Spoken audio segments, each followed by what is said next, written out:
Live from the 607, it's the Ocho Duro Parlay Hour, where we're talking everything movies, TV, comics, and entertainment. Join in the conversation on social media with the hashtag ODPH, because here we go.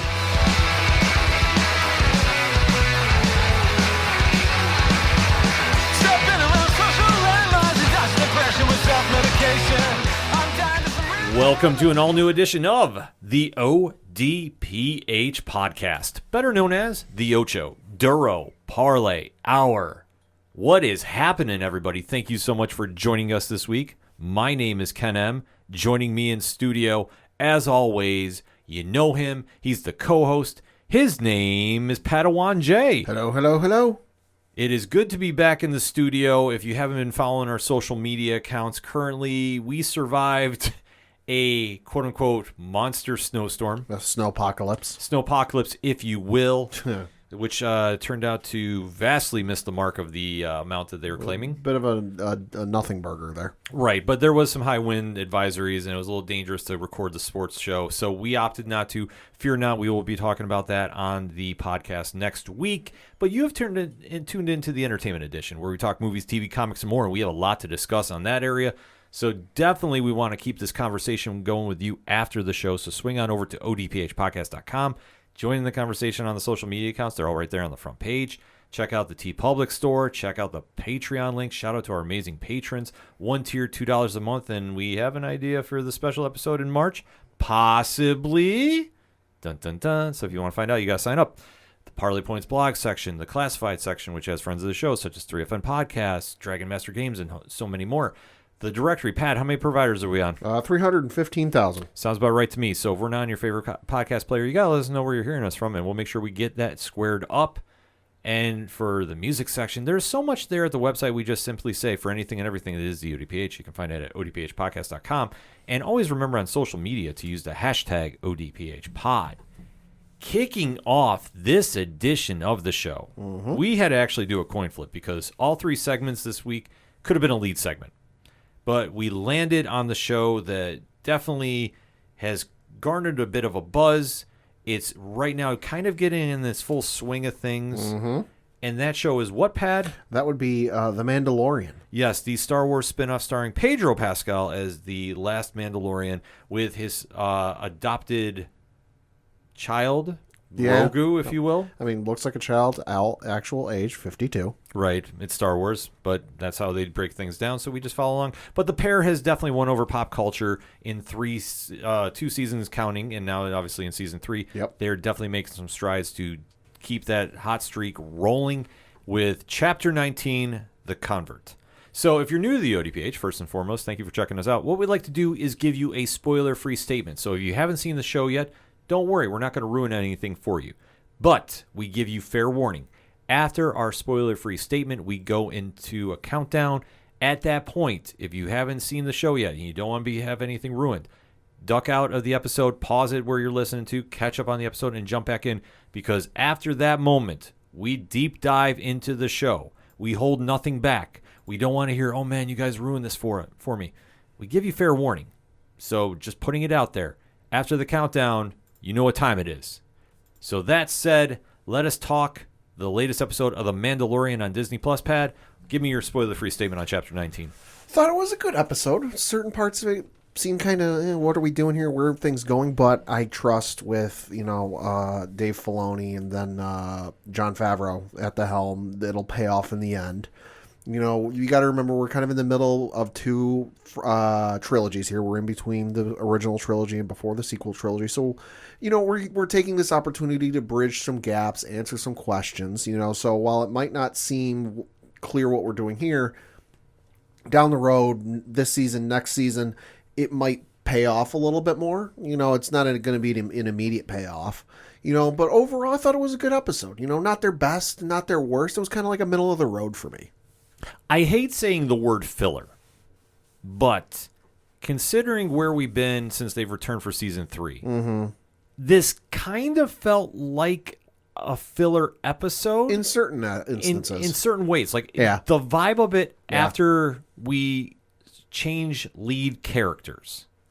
I really thought, okay, this is an interesting direction to go in. I hope we have a big payoff later, because otherwise I can't really see why we're spending so much time on said character. Now, I don't think it was a bad episode. I want to stress this. Sure. But going in where I thought we were heading with this series, this threw me for a curveball that I just could not get a full grasp of. I did too, and it took me a little bit to remember what that person had been doing, what they were tied into, and then once the ball started rolling and I started seeing what they were going with, I was like, okay, I'm remembering, I'm seeing maybe where this goes, but I'll let it play. Yeah, that's the easiest way to do it, because we know that with Dave Filoni and Jon Favreau, they like to really deep dive into the Star Wars mythos. They really like to plant Easter eggs. And where this is going to pay off, I mean, I'm sure we're expecting something big. Maybe with Ahsoka, maybe with some of the other shows.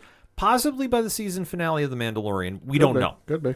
But I don't feel this is throwaway now, but I just think the abruptness of bringing said character back really was making me question a lot of things. I think what it was, and I'm trying to be deliberately vague here, I think it was just kind of like try and remind us, hey, remember this guy? You're going to want to pay attention to this, because I feel like a lot of times in TV, you only ever bring something up, and that can be a person, place, thing, event, whatever, if it's going to matter down the road. Yeah. You know, this isn't like anime filler where you're watching this big battle going on between these two warring factions, and it's a knockdown, drag-out fight. And hey, we're going to spend 3 episodes with this other cast of characters who are often someplace else that, hey, they're not have anything to do with the story. We're never going to see them again, but we're just kind of filling some time here until we can get the other stuff done.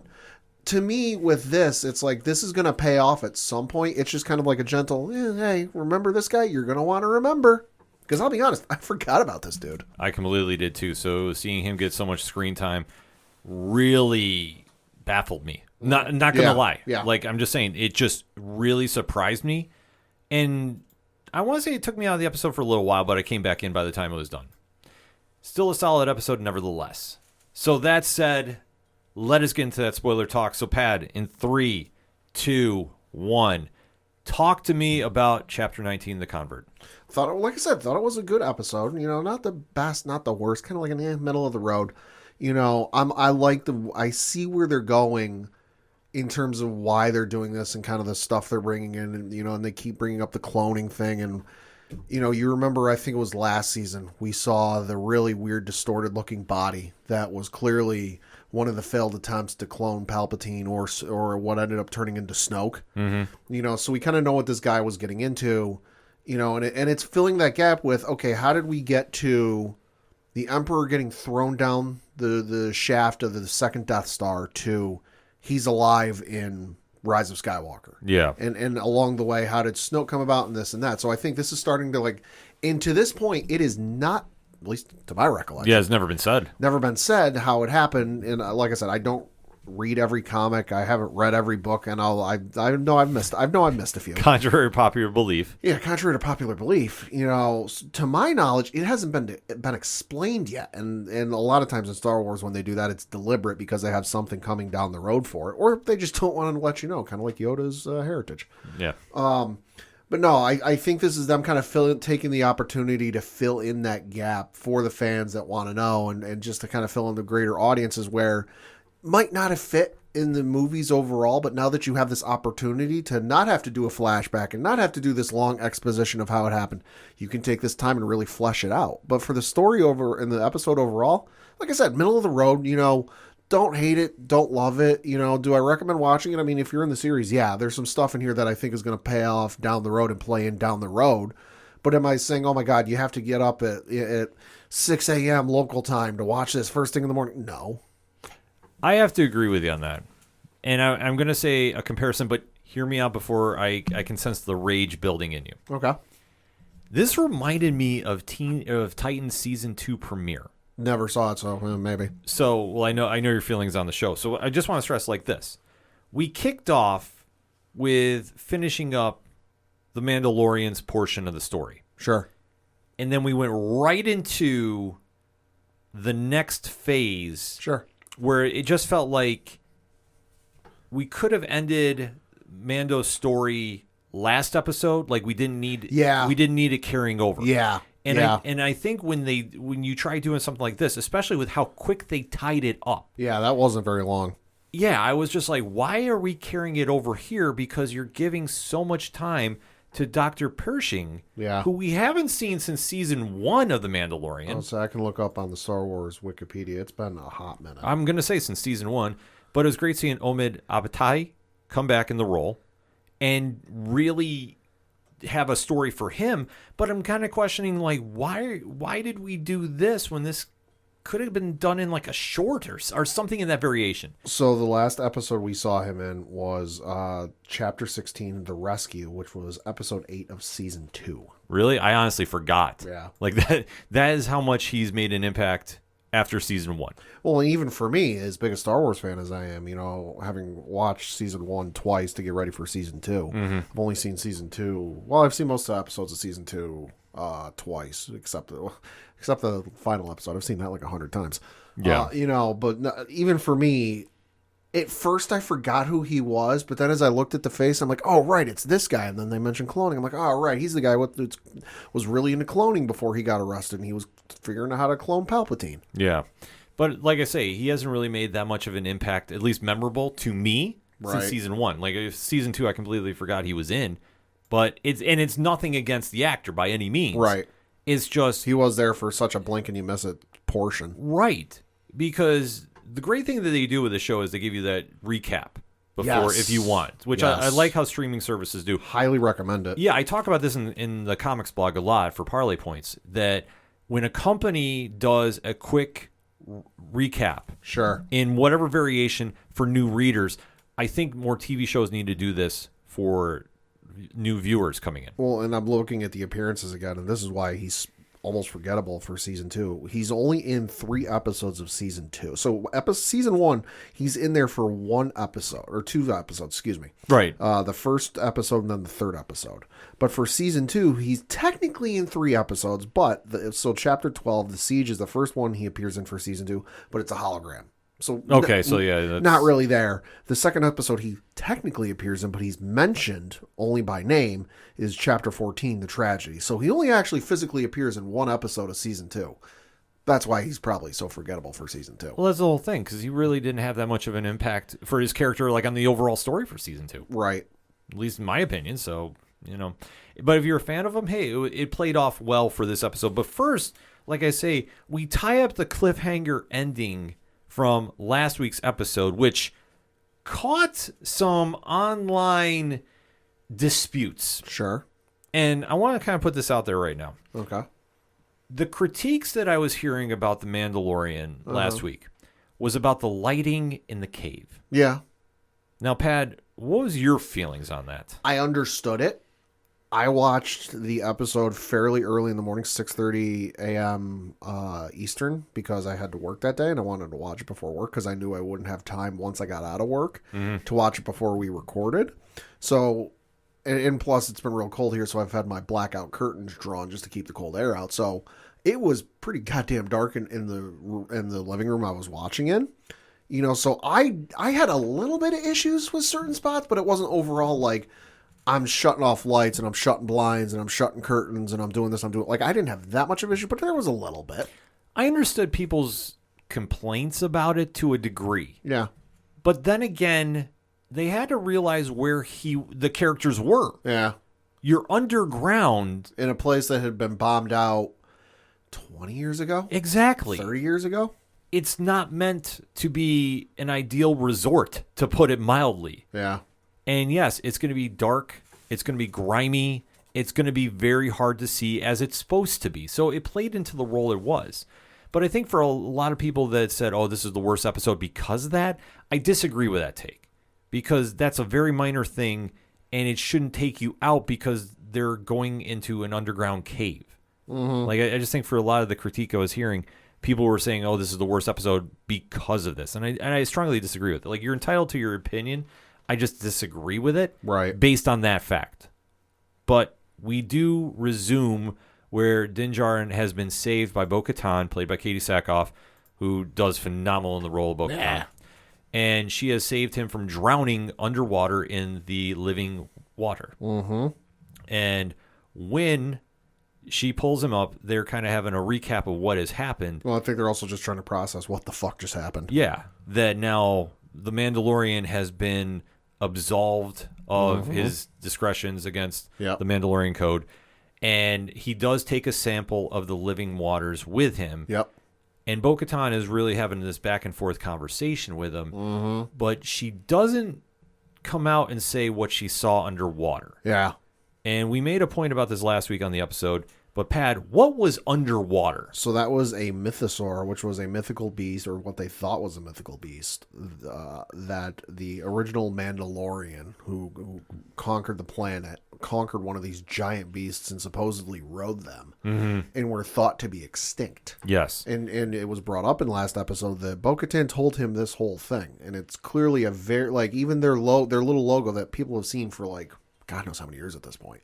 That's a skull of a mythosaur. Yeah. That it's like this religious, almost highly important character or creature to their whole race. Yes. So it's quite a big deal, and the fact that Bo-Katan doesn't like come out and say it. Yeah, that she's got to be withholding that for a reason. There's a reason. Yeah, exactly what I was thinking too. There's got to be a reason for it. Yeah. Because she is just saying, you didn't see anything underwater? Because sure? if that's me coming out of the water, I'm like, yo, did you see the fucking giant dinosaur that was down there? Yeah. Like, what the fuck was that?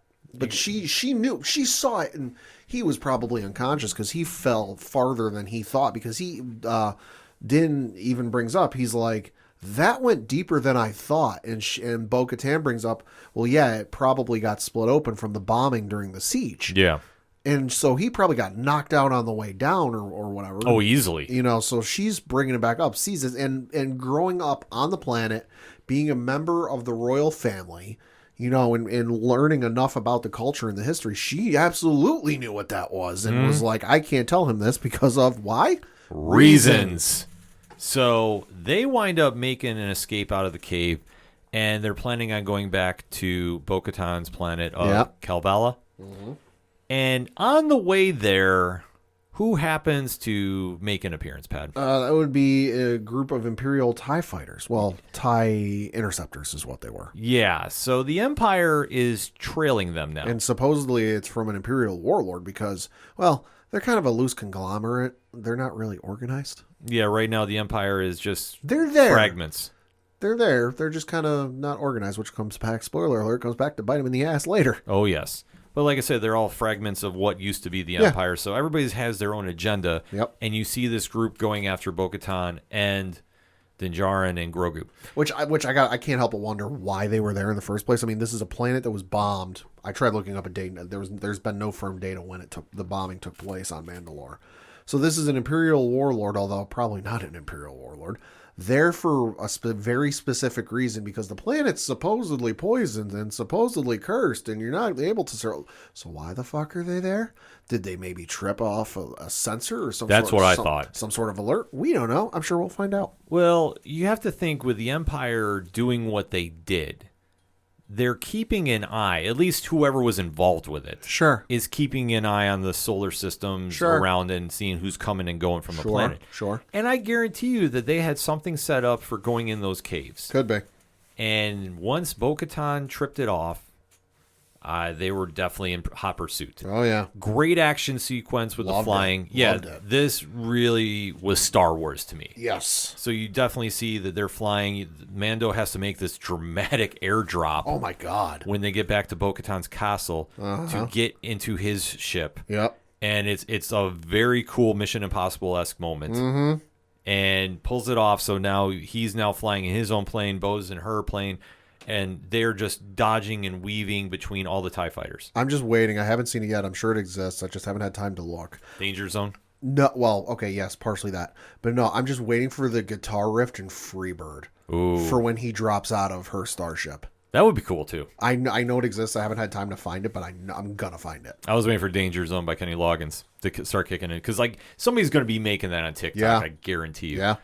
But they wind up escaping for the moment. For the moment. Well, they take out, I think there was like 5 or 6. There's 6 to start. There was 6 to start. They take them all out, and then she sees, Bo-Katan sees smoke rising over one of the hills and puts 2 and 2 together on what happened. Yeah. And that was TIE bombers had flown in and destroyed her castle, her home. And that pissed her the hell off. So she takes off after them. I think she destroyed one of the bombers, and she's still going after it. Apparently her radar doesn't go out as far as Mandalorian's does, because he sees on his scope, he goes, oh, I see more approaching on the scope, and he just sees the sheer number of them and goes, we're outgunned here. We need to leave. And it gets to the point where a bunch of them start passing her, Bo-Katan, and that's when she realized, oh shit, we're outnumbered here. We need to leave. And and as they're leaving, I can't remember if it was the Mandalorian or if it was Bo, but one of them says, this seems like a lot for a warlord. Yeah, I think it was Bo-Katan. She goes, this seems like a lot for a warlord. So implying that, it could be a Moff, it could be someone higher. Yeah, so somebody definitely has a vested interest in what they're up to. Mandalorians, though, has an escape route in play and sends Bo-Katan the coordinates. Everybody hyperspeeds out of there. Yep. And they wind up going back to Mandalorian's secret hideout, if you will. Yeah. Which definitely plays a big role here for their story moving forward, because the Mandalorian returns to the secret enclave where all the other Mandalorians who have been underground are hiding. Yep. And the armorer is the head person there, and Mando comes and presents the armorer with the living waters sample that he has. Well, yeah, because he shows up there and they're like, oh, I forget what the word is, but like, you're basically banned from coming here. And he's like, well, I bathed in the living waters. That's impossible. They were buried under the rubble from the purge all those years ago. No, that was a lie. They're there. She witnessed, and who is this? And there's this great long pause because Bo is debating whether she should tell them or not, because she knows when she says her last name what it's going to do, because she could have come up with some random name or whatever, but she's like, you know what? They recognize my armor. They know who I am. I can't hide Exactly. I can't hide this. So she goes, I'm Bo-Katan of House Kryze. And they go, oh, that's fine. But he goes, oh, I've got proof. So they bring the proof and Bo back to the armor. And I love this little effect where, like, because I was like, it's water. How the fuck are they going to prove this? The armor pours the living water into this giant metal basin of water, and it lights up like the Northern Lights. Yes, it was a cool effect. It was super cool. She's like, no, he's telling the truth. And so all of a sudden, he's back in the fold. Oh, hey, you're absolved of your crimes. And then Bo brought up, like, oh, I know he bathed him because I went in to save him.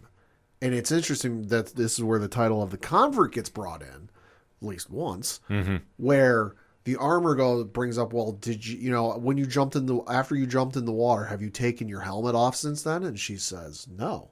She goes, well, then for as long as you keep your helmet on, you can stay with us for as long as you want. Yeah. So it's an interesting play concerning Bo's story moving forward. I really liked how they snuck that in. Yeah. I thought that was very, very clever by the writing team, because now Bo's in a very, very odd situation, because she definitely has conflicting views from the armorer about the Mandalorian's way. So how this is going to play out, definitely something to keep an eye on moving forward.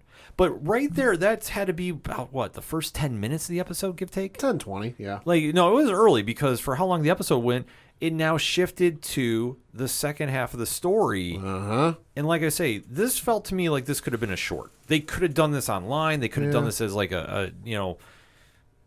like how Marvel Studios does with Werewolf by Night. Yes. And some of like the one-shots they've done. You could have done a one-shot with this episode, and I thought it would have been played out a little better. But I think the fact that we went here, it has to have bigger ramifications moving forward. Oh, yeah. Because if it doesn't, I don't want to say it was a waste of time, but it just felt like forced in there to kill time. Like, that's my vibe with it, because we go back to a familiar place, Pad. Yeah. Coruscant. And why is that so important? Because that is the galactic center of the universe. That is where, for a lot of years, the various governments that have run the galaxy have all originated from. Yes. So we open up on Coruscant, and there is a speech going on. Yeah, it's like a TED Talk. Yes, by one Dr. Penn Pershing. Uh-huh. It was, once again, like I said, reprising the role of that is Omid Abatai. And Dr. Pershing is thriving now Yeah. in the New Republic. Yeah, he's in this program called the Amnesty Program, which don't know what it is. It's a brand new organization. There's not even a page for it on the Star Wars Wikipedia page, so I can't tell you what the history of this thing is because, hey, it's new to me. My guess, though, is based on the name Amnesty Program. It's a program kind of what the United States and other governments did after World War II with German scientists and some other scientists, where they brought them in and they used them for their work and this, that, and the other. My guess is that's kind of what it's like. We're like, hey, we know the Empire, for all their fucking horrible things they did, had some really smart people on the payroll. Why don't we bring them in, under our terms and under our jurisdiction and our watch and have them do some work? Yeah. It's a weird thing they try doing here because we do see that Dr. Pershing is not the only person involved in this program. No.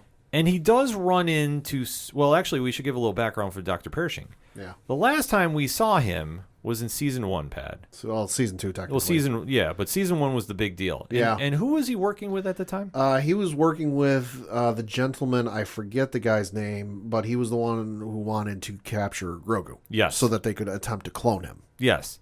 So Dr. Pershing has always had something to do with clones. And the Force. Yes. So he has definitely been a person of interest in that area, but we haven't really seen him since that moment because the initial time when Grogu was getting kidnapped, it was one and done for him. And like I say, he was in a blink and forget about a moment in season 2. Right. Well, the only thing we saw with him for season 2 was we saw him continuing to do his work someplace else. And like I said, there was that one scene where, I think they even lingered on it for a second, where there was the body in the Bacta tank, and it looked really fucked up. Mm-hmm. And you're able to put two and two together. That looks like it was supposed to have been, because remember, he was a part of the group that was trying to capture Grogu and attempt to clone a Force-sensitive user, which has never been done before. Right. And we know who ended up getting cloned later in the franchise, a certain former Emperor. Mm-hmm. So what it looked like in the body we saw was one of the failed attempts to clone Palpatine, or what would have been Snoke. Yeah, so this might lead into that. We don't know. I hope it does, though. Oh, I'm sure it will. Because as we see, Pershing is now meeting with a few other people involved with the Amnesty Program. Mm-hmm. And he sees somebody that he does not exactly know how to react to.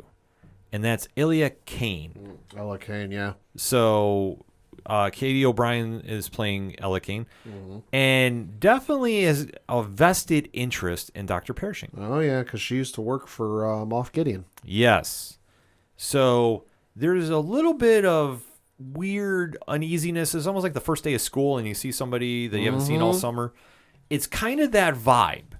But you see that Kane is really trying to befriend Dr. Pershing. Yeah. And going out of the way, in fact, is even to the point finding out about what his favorite food was when he was with the Empire. And, and sneaking in the ration crackers that they used to do. Almost like the ones you get at restaurants with the soup. Yeah, like I say, it's the pre-wrapped crackers. Yeah, and you can tell that it's not a great living for these folks because they all live in the same size quarters, all wearing the same type of clothes and same color clothes. They're not given names. They're given, amnesty officer and then a letter and a number. Yeah. But then also probably once a week, once a day, it's not clear. There's a droid who comes and visits them and asks them the same series of questions. Are you happy? How are you mentally? Is there anyone you're mad at? Are you mad at the New Republic? So they clearly don't trust them. Well, obviously, dealing with anybody from the Empire, you just can't. And the fact that the Republic is trying to do this amnesty program is very questionable. Yeah. There's a lot that can go wrong. Yeah. But as we've seen over the times in Star Wars, the Republic makes a lot of bad decisions. Yeah, they do. Jar Jar Binks as a senator. Well, that was the old Republic. Still, that's caused the whole deal going on with Order 66 and everything. So. I mean, you're not wrong. Yeah, I'm just putting it out there. So, and you wonder why I don't like the character. I digress. As we go further in this story, though, Kane is really trying to pressure Pershing into his research. Yeah. And why he gave it up. Well, because he's starting to feel like unfulfilled in what he's doing, and he even brings up, I think it's the second time the droid asks him the series of questions, and he's like, "Well, can I do some?" He kind of asks a simple question: "Oh, can I do some of my own work on my own time?" Well, that's because Kane is kind of planting that bug in him. Oh, yeah. She's really trying to push, like, you Yeah. should really try, how much good you could do with the Republic. And, Yeah. and he's very much steering away from it. So when he does have that meeting with the droid, he does slide that in because he's very happy getting the pardon. Yeah. And he doesn't want to cross that and have a very worse fate. He knows there's a very unhappy sentence at the other end of the pardon. Yes. If it gets taken away. Uh-huh. And the droid immediately Goes into its like political, legal. Well, no, you can't because under Coruscant, whatever, blah, blah, blah, blah, blah, section this, part that. No, you can't. Yeah. So he accepts that. He is one that's really not pushing it forward. But Kane is not giving up on this. No.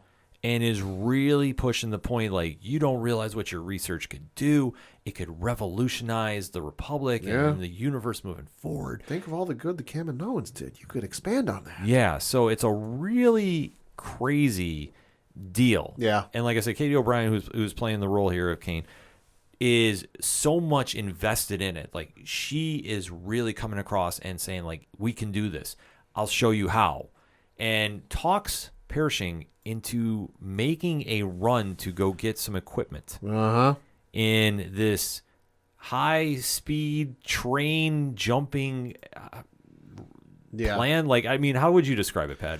It's kind of this like heist type scenario. Yeah. I mean, that's the easiest way to kind of think of you, because I was blanking on the words, because you see them sneaking around after hours. Yeah. And it's almost one thing with the amnesty program. I wonder if they have a curfew that could they be. did not divulge, but it would make a lot more sense, because you see Kane and Pershing taking off on a train. They sneak on there, and they're trying to get to a warehouse type place. Yeah.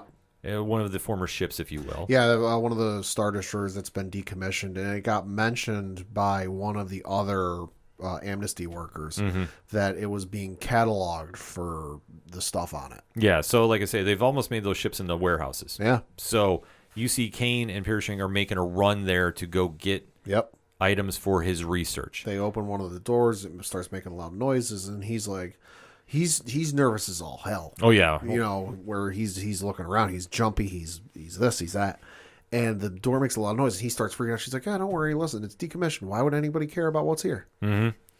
Well, once this happens, this is where the episode really kind of turns, and this is where it really caught my attention. Yeah, because things went too easy. Yeah, like, they're on the train and they escape. Yep. With the droid robot coming after them, which I thought was a little too simple. Sure. And I understand why, TV constraints and what such. Sure. So when they jump off and they're running through the town and they finally get to the Star Destroyer, they're now on there. They're not tripping up any kind of alarms by any means. Well, and especially this ship has clearly been sitting there for a while. This isn't something fresh out of outer space, just sitting there brand spanking new. This thing has clearly been sitting there a while, and they're going through kind of the guts of this Star Destroyer, and then there's a loud noise that occurs, and he freaks out, goes, "Oh my gosh, what was that?" And she goes, "Oh, don't worry, it's just the ship settling." And my first reaction was, she goes, "Oh, it's just a ship settling." And I go, "Settling from what?" Yeah. It's been sitting there for a while. Yeah. So you can kind of tell at this moment things are not right. She's just rolling that string out and leading him along. Yep. And he's just pulling on that string and just following blindly. Because he does grab some equipment, puts it in a briefcase type object. Yep. They make a run, and once they get outside, who's waiting for them? That would be the Coruscant security. Yep.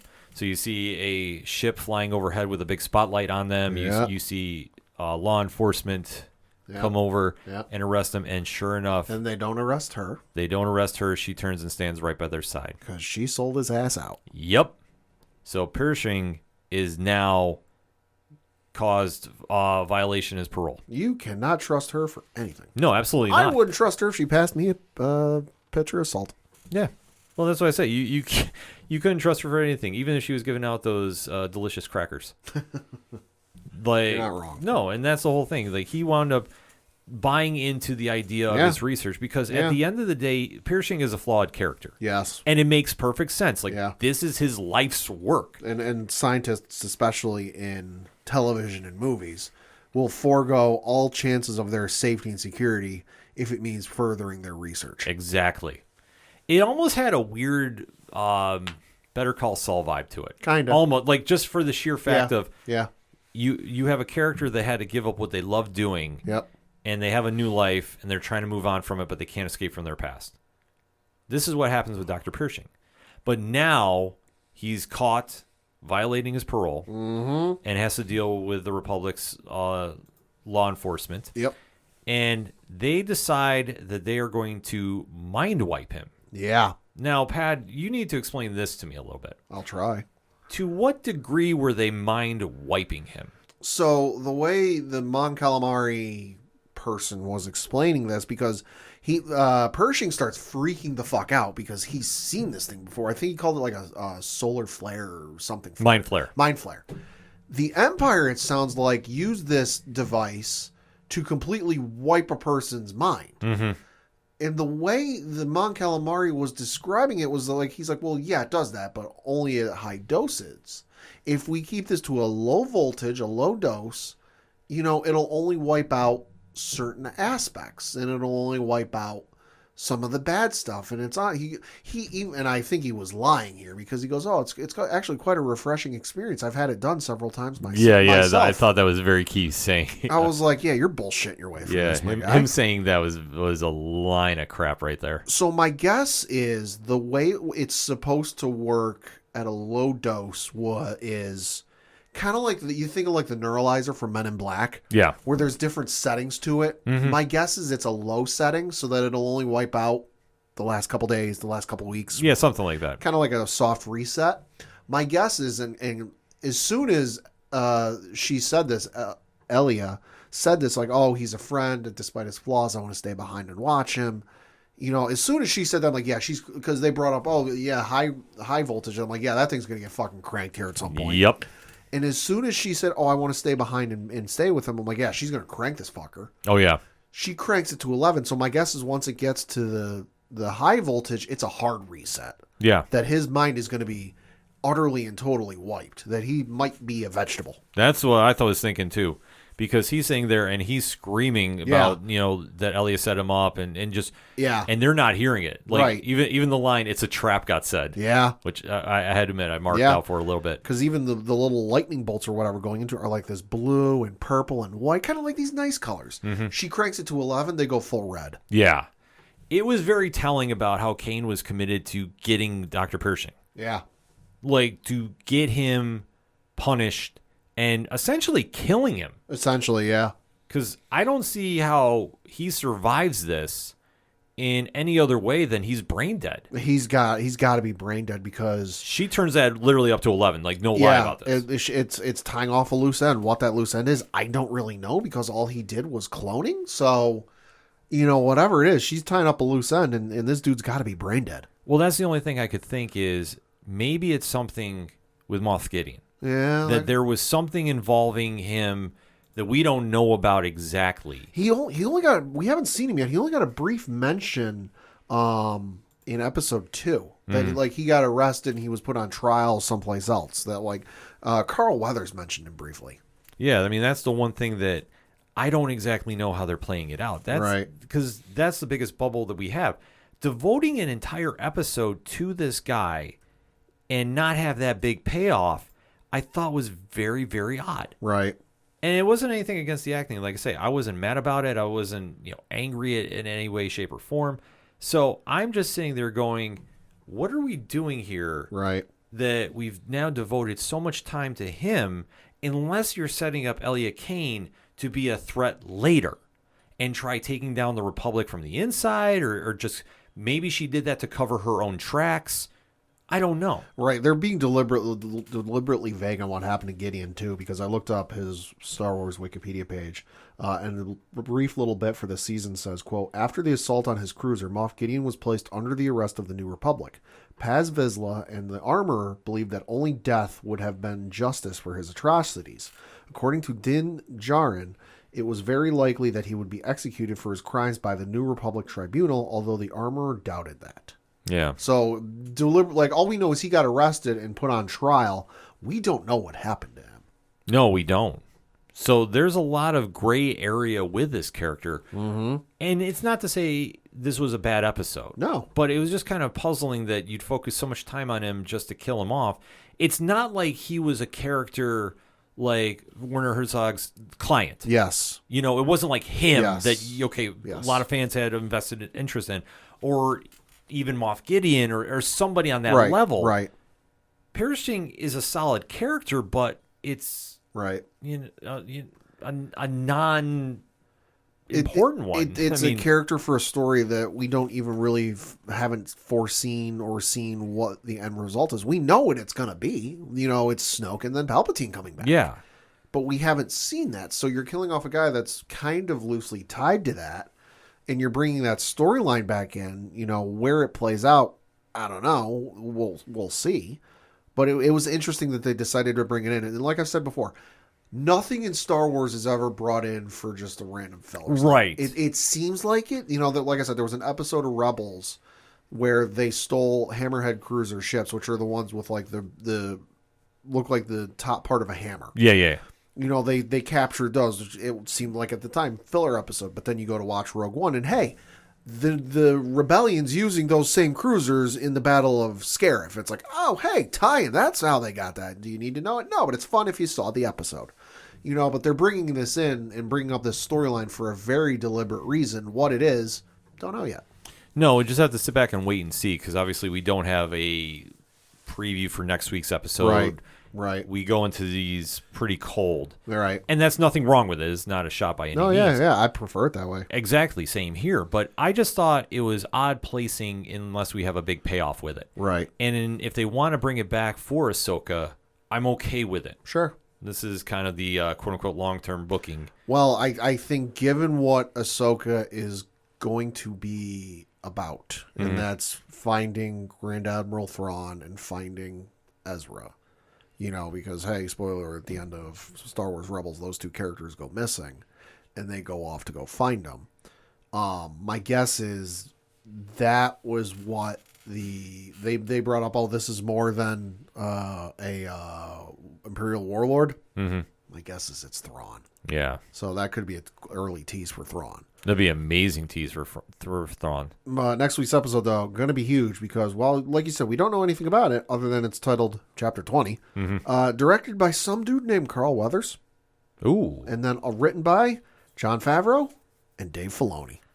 So, Lock, it's going to be a great episode. Oh, goddamn right it is. Filoni's Leap, Ahsoka. Could be.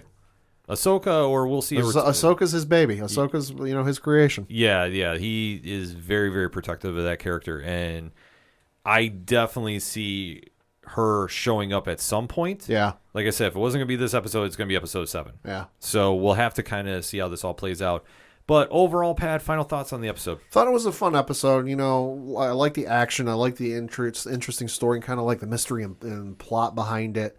Interested to see where it goes. Not quite sure. Also want to give a shout out. If the building at the beginning of Dr. Pershing's thing looked really familiar, because it did to me. Yeah. It's because it's the opera house that we saw from Revenge of the Sith, where we heard about. Oh. I'm like, this building and the carpet looks really fucking familiar. And I looked it up. Yeah, it's the Galaxy's Opera House where Palpatine told Anakin about a certain tragedy of Darth Plagueis the Wise. Interesting. Same building. Just a little fun tie back. Like I said, tie back to the prequels, which I love. Yeah, I like how they tie things back to the prequels. But the show is definitely still a solid watch. This episode, not my favorite, but it's not saying anything bad about it. I just didn't like how the pacing was, that we had 10 minutes of Mando and Bo-Katan. Yeah. And then gone, and then we focus on what feels like a throwaway episode unless we have some payoff. If this comes back down the road, I will say this is a great setup for Thrawn if that's the direction they go in, which would be perfect if they did.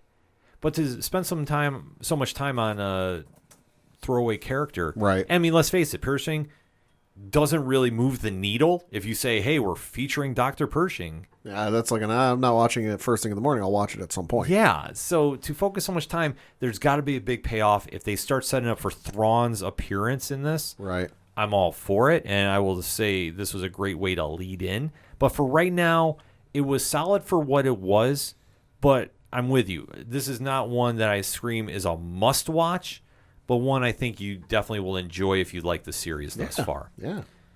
But that's our takes on Chapter 19, a.k.a. Episode 3 of Season 3 of The Mandalorian.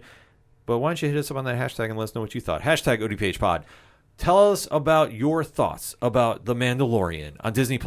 Season 3, Episode 3, otherwise known as Chapter 19, The Convert. We're going to take a quick break. We'll be right back. Hi, and welcome to The Capsule Life, a show for the most casual and dedicated fans of comics and a member of the Comic Watch family. I'm your host, Sean. Join me and discover what the world of comics and graphic novels have to offer. From one-on-one interviews with industry professionals, roundtable discussions with passionate fans, and reviews on the latest comics, TV shows, and movies. You can also check out our website, www.thecaptionlife.com, to find out where you can listen to us, a list of all of our episodes, and where you can find us on social media under the username @CaptionLife. You'll get a new episode from us every week, so hit the subscribe button so you don't miss out. Coming back for another segment on this edition of the ODPH podcast. And it is time to say goodbye for now. For now. To arguably TV's #1 show. The ratings would agree with you. Yeah, so let us talk about the Season 1 finale of a television phenom that has really shown video game shows can come over to the pop culture audience and be successful if you really follow the source material and you really make it about the characters. Pat, what show am I talking about? That would be Season 1 of The Last of Us. Yes, the HBO Max hit series based off the video game starring Pedro Pascal as Joel and Bella Ramsey as Ellie, finding their way through a post-apocalyptic world that is getting infected daily by a fungus that is devastating all of humanity. On paper, it doesn't sound like it will work, but this show has definitely surpassed all expectations. It has now crossed over into that pop culture must-watch show of the week, and we have now reached the season finale, but there's a lot to talk about with that. Yeah, so we got to talk some numbers because despite the Oscars being on at the same time this was going on, starting even before this episode dropped, which the Oscars drew 18.8 million viewers, just for some context. The final episode of The Last of Us still managed to score 8.2 million viewers. And reading from an article on Variety.com says, quote, The Last of Us closed its final season with yet another triumph. With an audience of 8.2 million people for episode 9, the series broke its own viewership record, a significant feat considering that the finale was released during ABC's telecast of the Oscars. A combination of Nielsen numbers and first-party data from Warner Bros. Discovery, this number accounts for those who tuned into the Sunday night airings on HBO's cable channel, as well as streams on HBO Max through the night. WBD also shared that the first 6 episodes of the series are now averaging 30.4 million viewers. Crap. Including ongoing viewership past initial airings, with episode 1 alone approaching 40 million total viewers in the weeks since it debuted. In Europe and Latin America, The Last of Us has become the most watched show in HBO Max's history. Close quote. And rightfully so. I think every accolade the show has gotten has been rightfully deserved. This show has really dived into the characters. Yes. And the one win that it's had is it hasn't focused so much on the virus that's infecting and turning people into the monsters known as clickers and bloaters. It almost takes a backseat at times. It does. And I think that that's why this show is connecting so much with the pop culture audience. I think the fact that you have such strong acting from the 2 leads on this show and everybody that's came on to play side roles to them. Yeah. Nobody's dropped the ball. No. And it's not to say, in other shows that somebody has, but when you have such a high standard that is established by your leads, you're really challenging the rest of your cast to bring it. And each time on this show, everybody stepped up to it. Mm-hmm. Everybody completely has. Mm-hmm. And now you have this show going into a finale that people understand if you play the video games. But if you don't, you come into this very cold and you're going, okay, what's going to happen next? Yeah. And we always compare this in a sense to The Walking Dead because, in my opinion, and Pat, please correct me if I'm wrong, we haven't seen a show in this type of genre and style connect with such an audience since the first season of The Walking Dead. No, you're right. I mean, there have been other shows in the same genre, the zombie survivor, post-apocalyptic, style. Z Nation, Black Summer come to mind, but none of them have hit the kind of success that The Walking Dead did for that first season, where it was all anyone was talking about, and for a good number of seasons was going up against and even beating the number one ratings juggernaut on Sunday that was Sunday Night Football. Yep. Obviously the matchup would kind of Dictate a lot. Dictate that, but even still, there were some damn good matchups that I remember looking at the rating numbers and going, there's no way the numbers should have been this close. Yeah. But they were. This is the only thing, like you said, in that genre that's come close. Yeah, and it's definitely proven time in and time out that it can definitely hang with the best of the TV shows you've seen. I mean, Christ, you went up with the Oscars and still pulled off series high ratings. But the Oscars are not exactly like the Oscars of old. No, they're not. But even still, for the Oscars to pull the numbers they did, and I read it was like 13 or 18% up from last year. Yeah, no, they definitely were up, and rightfully so. The numbers were up. Even still, like, award season for a lot of networks is typically we're not going to air anything. Like, I know there was one channel that was airing Avengers Endgame. Like, a lot of channels will just air a movie they have the broadcast rights to and call it a day. Yeah. They'll air reruns. Nothing new will air just because the awards show is on, and they're like, yeah, most households are going to be devoted to that. So the fact that HBO wasn't afraid to put this up against it, and it still drew series high ratings, is astounding. No, it's absolutely astounding. So that said, let us talk about the season 1 finale. As we know, season 2 is in the works. It's going to be a while till we see the show again, so Let's see how it fared on the way out. Let us talk about a spoiler-free statement for Look for the Light, rather. So, Pad, talk to me. Thought it was a good episode. Lacked a little bit of the punch I was expecting. I was expecting kind of more of a punch, but I thought it was still a good episode overall.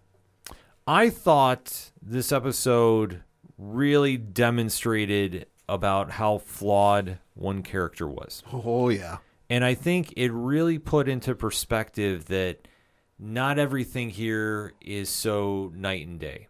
That there is a question of what would you do? And I think for a lot of people, this caused a good debate. Right.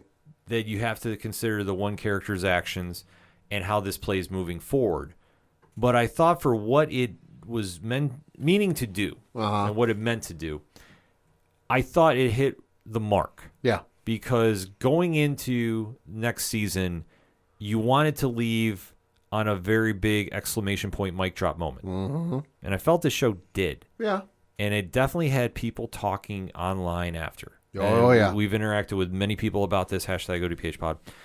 And we have had some great conversations about the thoughts of this. And now going into next season, I think there's a little more hesitation of what's coming. Sure. Because if you play the video games and you're starting to hear more about the video games, you do know about certain things that could possibly happen. Oh, yeah. It's not to say that it will. It all depends on what the writing team wants to do about it, but They've just been very faithful to the adaptation in the past. yeah. And Neil Druckmann, who is the game's writer, has been hand in hand with the writers. Yeah. So he has definitely made sure that everything has made sense to the game and what has made it such a big hit. But I thought for the acting in this, I mean, Ramsey and Pascal kill it again. Oh, God, yeah. They do such a phenomenal job, and they really change the dynamic before closing out on season 1.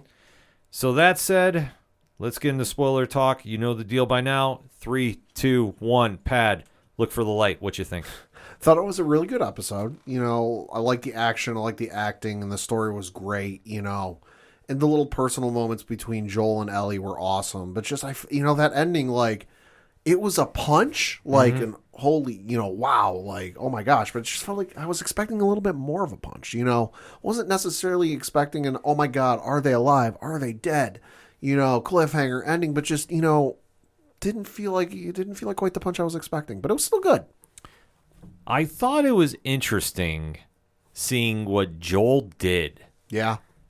And I remember sitting watching this for the first time and going, oh man, I would not have done that. Yeah, he's a bit of a hypocrite. Yeah, I'm like, oh, did you just become the villain?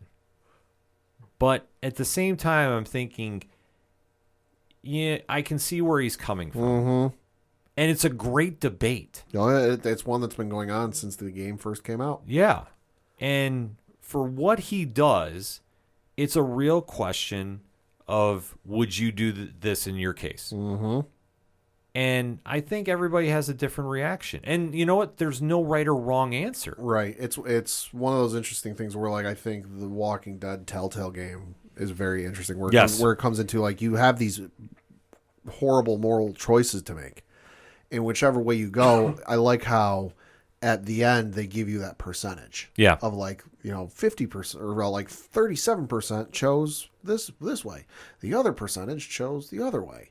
It'd be interesting to see if you could take this choice kind of like that in the game of, like, do you go this way, do you go that way, and then see the percentage of, like, how people would do it.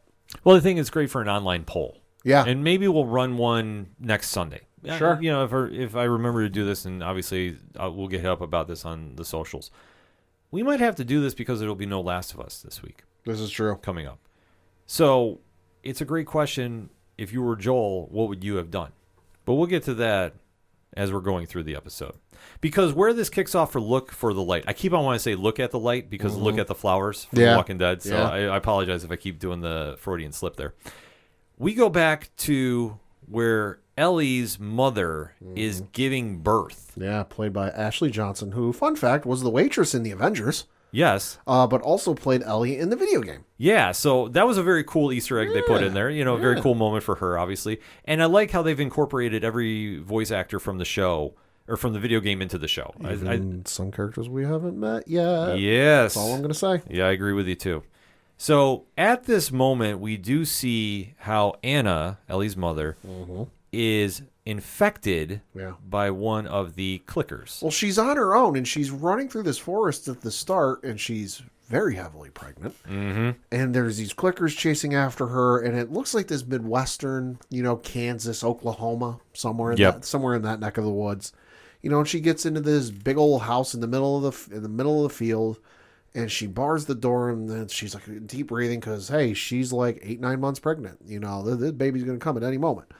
And she hears the clickers coming closer, and then she goes up into the upstairs bedroom, and she bars that door, and you hear them start breaking through the first door, and she starts getting ready to give birth because she reaches down, and her water broke. Yeah.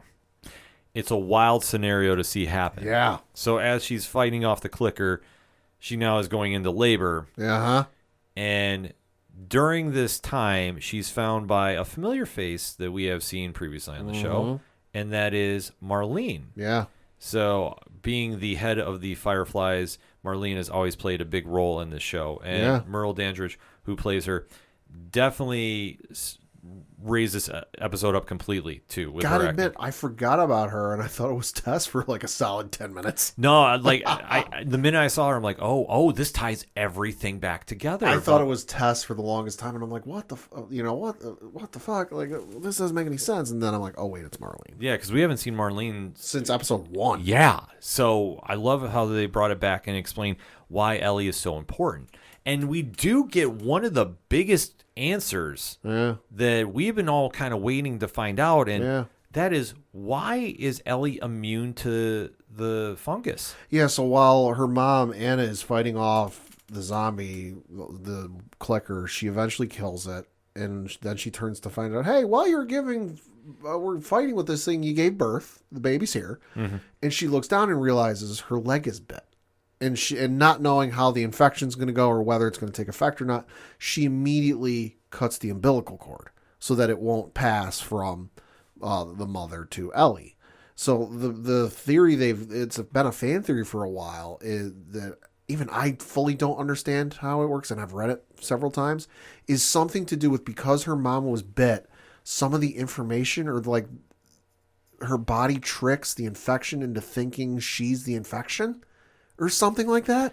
It's when the cells are forming, to kind of put a unofficial doctor spin on this.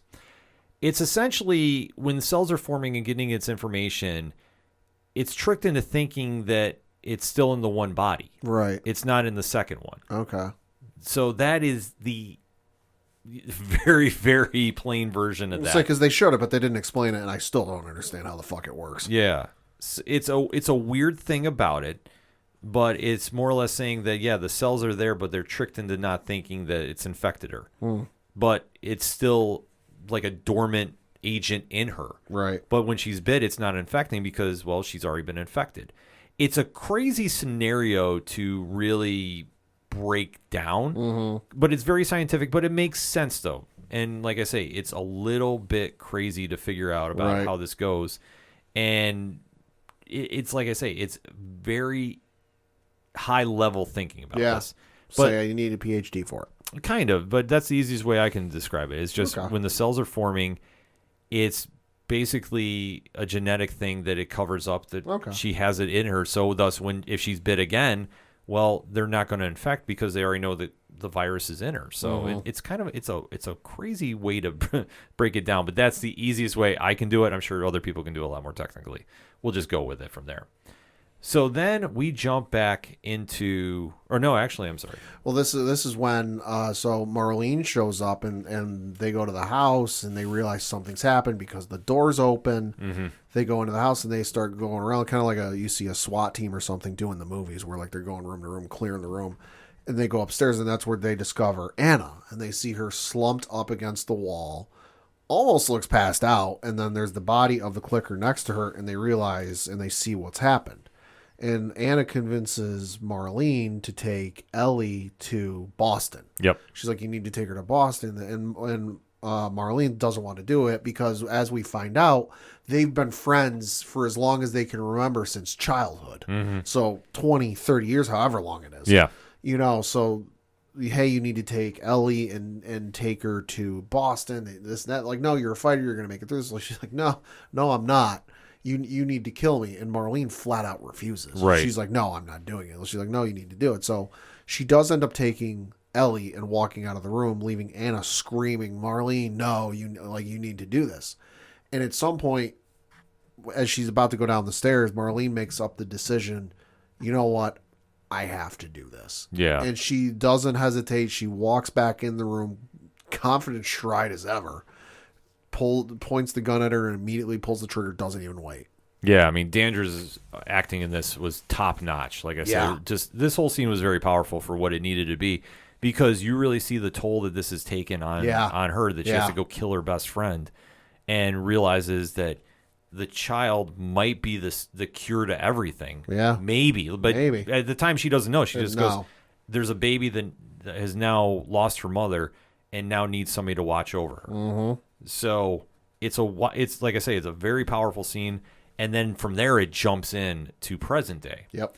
And this is where Joel and Ellie, obviously coming off the heels of their encounter with the cult, are kind of confiding in each other a little bit about what has gone on and what they've been through, and Joel breaks down too, and really makes the connection, to Ellie about like how much she means.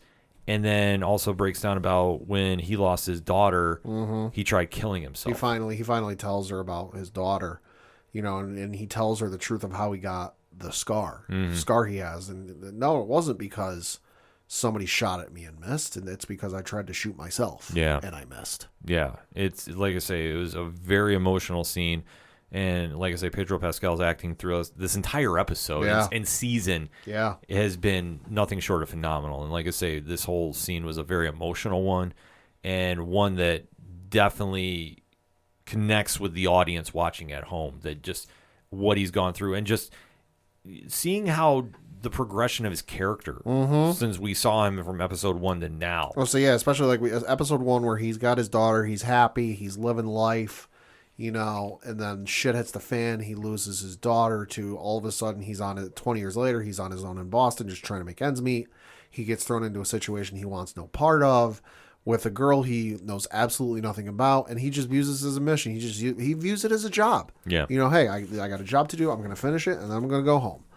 To where he's like, I can't live without you. Yeah, they've made that connection now that they both need each other to survive. So as they're making their way through the town, Salt Lake City as it is. As it appears, yeah, because there was a highway sign that pointed off an exit to Salt Lake City.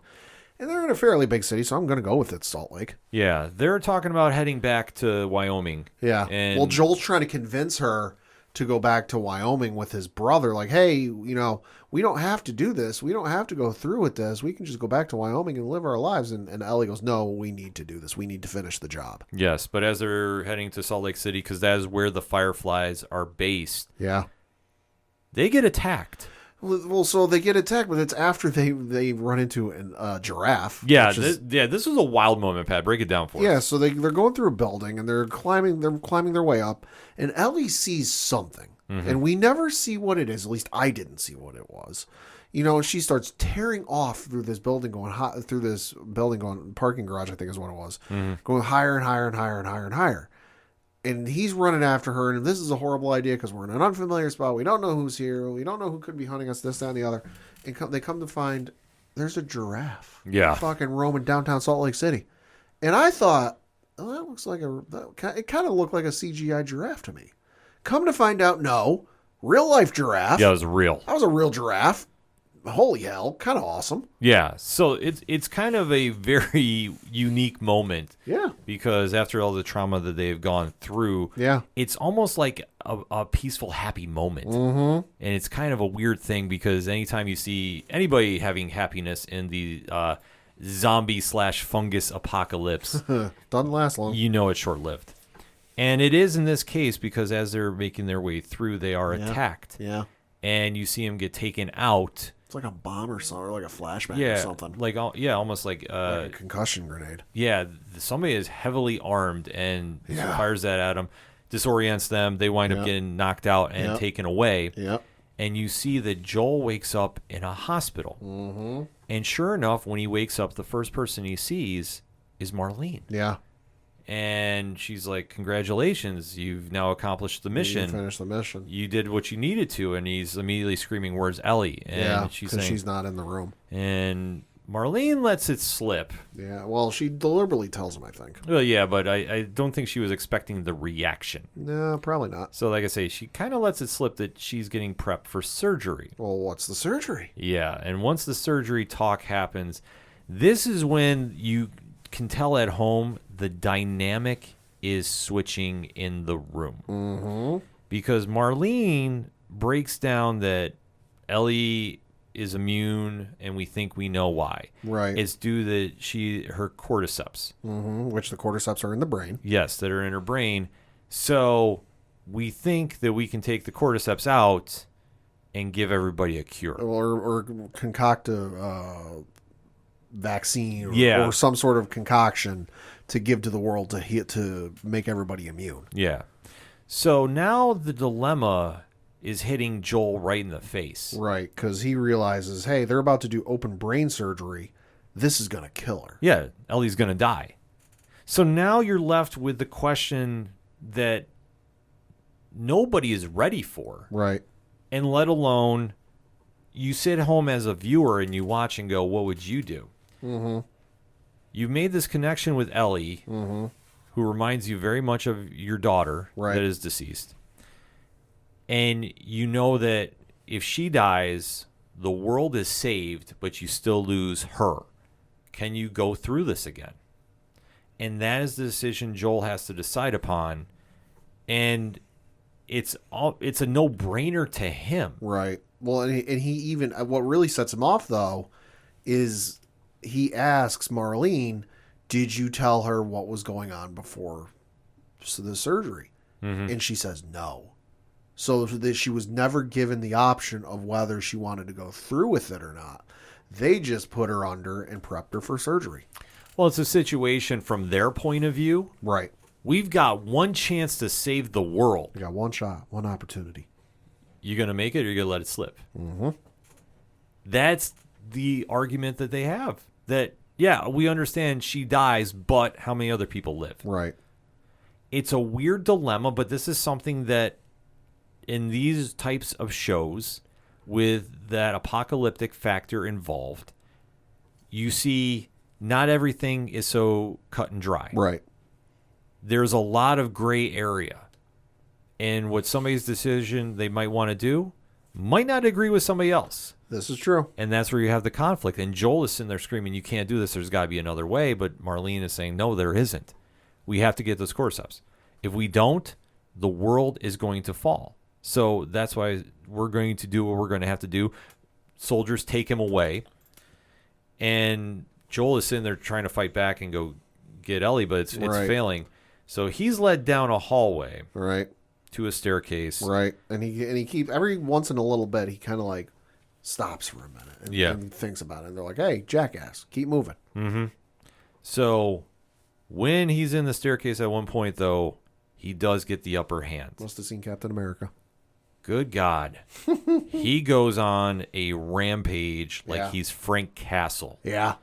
And he is killing everybody in that hospital. With marksman-like precision. Yeah, which we've always known he's had that skill. Because he's firing this, I don't know what gun he was using, but he was firing off single bullets, and he was getting one shot for one kill. Mm-hmm. Good God. Yeah, he was just destroying everybody in his path. I think you can count on one hand the number of times there was like more than one bullet coming out. Yeah. Other than that, it was like one shot. No, it was frightening. Yeah, it like to was. say, like this was not a moment that you're sitting at home like applauding. You're sitting there in It's sheer like, holy fuck. like in sheer horror to see like what he's doing, and like you understand why though. Yeah.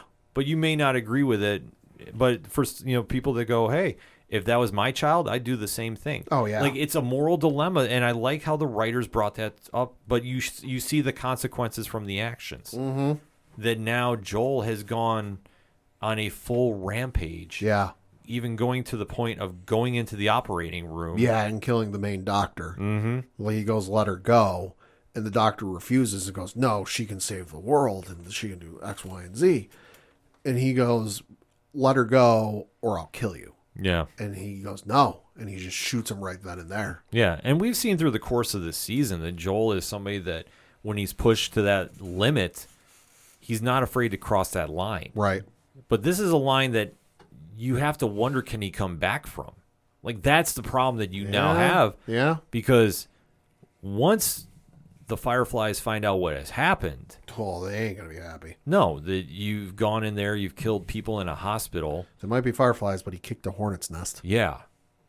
He now has to deal with that repercussions. Because as he's now taking Ellie, who's unconscious, away from the hospital, Marlene confronts him. Right. Now, they have known each other for some time that we know has been portrayed. Well, and she's even astounded when she's kind of interrogating him in the hospital room with like some of his responses. And she looks at him and it kind of dawns on her and she goes, oh, you've developed a connection with her.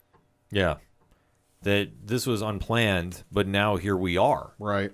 But Marlene is still screaming at him. There's still time. Right. Realize what you're doing. And Joel kind of does a bluff. Yeah. And then shoots her. From underneath the blanket covering Ellie. Yeah. In a very dastardly move. The great bit of cinematography for this too. Yes. Because you don't see it initially and you're like, holy, because the gunshot went off. I'm like, oh, holy shit, who is it? Yeah. Because he didn't make any move or any motion like he was shooting. So I'm like, oh, holy fuck, like who is it? Who could be, is it his brother? Is it, somebody else? And then the camera cuts to the gun barrel pointing out from underneath the blanket. And I'm like, oh, okay. Yeah. It's a very intense scene. Yeah. Because then you just see that Marlene is sitting there bleeding and just looking at Joel like, what did you do? And then Joel fires another shot and goes. Yeah. Like, it's very intense for what it is. Yeah. And it's very disturbing, too. Yeah. To see at what lengths he would do. But like I say, with talking with people online, you're left in a weird position at that moment if you're Joel. Mm-hmm. Are you willing to sacrifice somebody that you consider your daughter Right. and you've connected with on this kind of level? Even though how many millions are going to die because of your connection? It's like I say, it's an interesting debate, but it's still frightening at the consequences no matter what. Right. Because either Ellie dies, Yeah. and then how many people live, but you've now killed that person, Right. and then in retrospect now, because you let her live, Right. how many more people are going to die because of this? Well, and Marlene even brings that up, I think, while she's Yeah. pleading with him at the end or after she's been shot. I forget when. Yeah, it was when after she was shot, I think. She's like, hey, listen, this is whatever it is, but like you realize she's always going to be in danger, that like people are going to find out about her, they're going to be hunting after her, and you're not always going to be there. Yeah. You're going to grow old, you're going to die, and you're going to not be there for her, and she's going to have to defend herself. Like you can't always be there. Right. But at the same time, Marlene doesn't know he's already done this with his first daughter. Right. And now he's treating Ellie like his daughter. So, like I say, it's a very intense scene. It's not one that younger viewers should be watching. No, hell no. It's very, like I say, intense is the probably easiest word I can describe it as. Yeah. But it's very powerful, too, at the same time, because you just see at what lengths Joel has now gone to over Ellie. Yeah. And when they leave the hospital, I mean, Joel is driving away. Mm-hmm. Ellie wakes up in the back seat of the car that he's driving. Well, I wouldn't say wakes up. She kind of starts to recover from the after effects of the anesthesia. Right. And she's going, hey, what happened? Did we get a cure? Yeah. And Joel flat out lies. Mm-hmm. He tells her no. Turns out you weren't the only person they found that was immune from the virus, that they found others, and they tried to make an immunity, but it didn't work. No. So now they're heading back to Jackson, Wyoming, to where they think it's safe. And Ellie is doubting Joel completely. Mm-hmm. And I don't know what tipped her off that he was lying. I think they've been together long enough that she can tell. Maybe. But I just thought it was very interesting that Bella Ramsey's picked up. Like I said, the acting she did for this scene I thought was very cool. Well, especially you think about it, like she hasn't been coddled for her life, like you might expect a kid to, that like, oh, little white lie, oh yeah, Santa Claus, Easter Bunny, like whatever else. Yeah. Like she's had it rough her entire life, like no parents, the military upbringing with like the military boarding school or whatever it was. Right. Having to travel and fight for her life at a very young age, and like, it's hard to get anything past this girl and expect her to not pick up on a lie. Yeah. But like I say, I thought they pulled this off very well. And you see that Joel just goes, I swear. Yeah. This is the truth. And she goes, Okay. And that's how it ends. Whew. That was an episode. Like I say, one that if you're not familiar with the video game, it probably caught you more off guard. Right. I think for everybody that's played the video game, there was a lot of like, we knew this was coming. Oh, yeah. That was the kind of vibe that was playing off this. But Pat, I mean, final thoughts on the episode and season. Like I said, it was a great episode. Just a little bit more of a punch is what I was expecting. Still a great episode, though. Excited to see where they go for season 2. And I know a lot of people were concerned that we'd only get one more season because there's only 2 video games. Don't worry. There's going to be multiple seasons. Reading from an article on Variety.com. It says, quote, The Last of Us was officially renewed for a season 2 by HBO in January, but their creators are planning, quote, more than one season to tell the much larger story from the video game sequel, The Last of Us Part 2. The article goes on to say, quote, when asked if season 2 will include the entire Part 2 story, Mazin said, no way. Druckmann added, it's more than one season. So we're going to get at least one more season right now, but there's going to be more than one after that. Well, it makes sense. I mean, the show is a hit. Yeah. So it's kind of difficult to say, hey, we're going to end things. Right. It's tough because this is the problem that you have when you come across pop culture. Yeah. Now, are they going to go Walking Dead and it be the never-ending story? No. But I think that doing 2 seasons, and if you split it up 6 and 6 maybe, I could definitely see that. Unless they have an idea for a 3rd video game, but like I say, I don't know how you do that. And that's not a conversation for us. That's a conversation for the writing team. because you've now hit that threshold of pop culture where people are clamoring for more content. And when they come back, and we don't have a timetable of exactly when, I think it's going to be a year before we see them come back. This is going to play into how the show is going to be received. But if it's one thing we know, the show came in with a lot of hype from the video game audience. Oh, yeah. And when you attach Pedro Pascal, who is very high profile in Hollywood right now, you knew a lot of eyes were going to be on it. Bella Ramsey, people knew from Game of Thrones. So when you did that casting, you already had fan bases tuning in. They delivered on the first episode because they did not focus so much on the clickers. They made it about the connections with those characters and their families and what they felt they were family by the time it was all said and done. That's the driving point of the show. Like, sure, you can say it's like the Fast and Furious. It's all about family. Family. But it really is with this show. That you have Pedro Pascal's Joel, who is willing to do anything and literally anything to protect who he perceives as his daughter, Ellie, who is trying to find her way in this world by being the most hunted person on the planet because she could potentially end everything, or we don't know. Yeah. She could be the next phase of this virus. We haven't even explored that aspect because one thing we know about viruses, they always mutate. It's a very interesting play that they do here, but it goes to show that the writers have really taken this into account. They've really told compelling stories without making it too video game-ish, if I can use that terminology. Yeah. They've really focused on the characters, and this is why the show connects on that level. You need to go check this show out, and definitely let us know what you thought about the season finale. I definitely want to have some more conversations about Look for the Light. So hit us up on that hashtag ODPHpod. What is your thoughts about season 1 of The Last of Us on HBO Max? And what did you think of the season finale, Look for the Light? Hit us up. Let us know. We're going to take a quick break. We'll be right back. Have you ever found yourself confused about the current state of the MCU or whatever the hell is happening with the DC universe? Do you often have no idea what the hell the difference is between craft beer and that Bud Ice stuff at the gas station? Well, then look no further. We present to you Hops Geek News. We're yet another geek and beer podcast in an already oversaturated market. All right. We drink and we pretend we know things.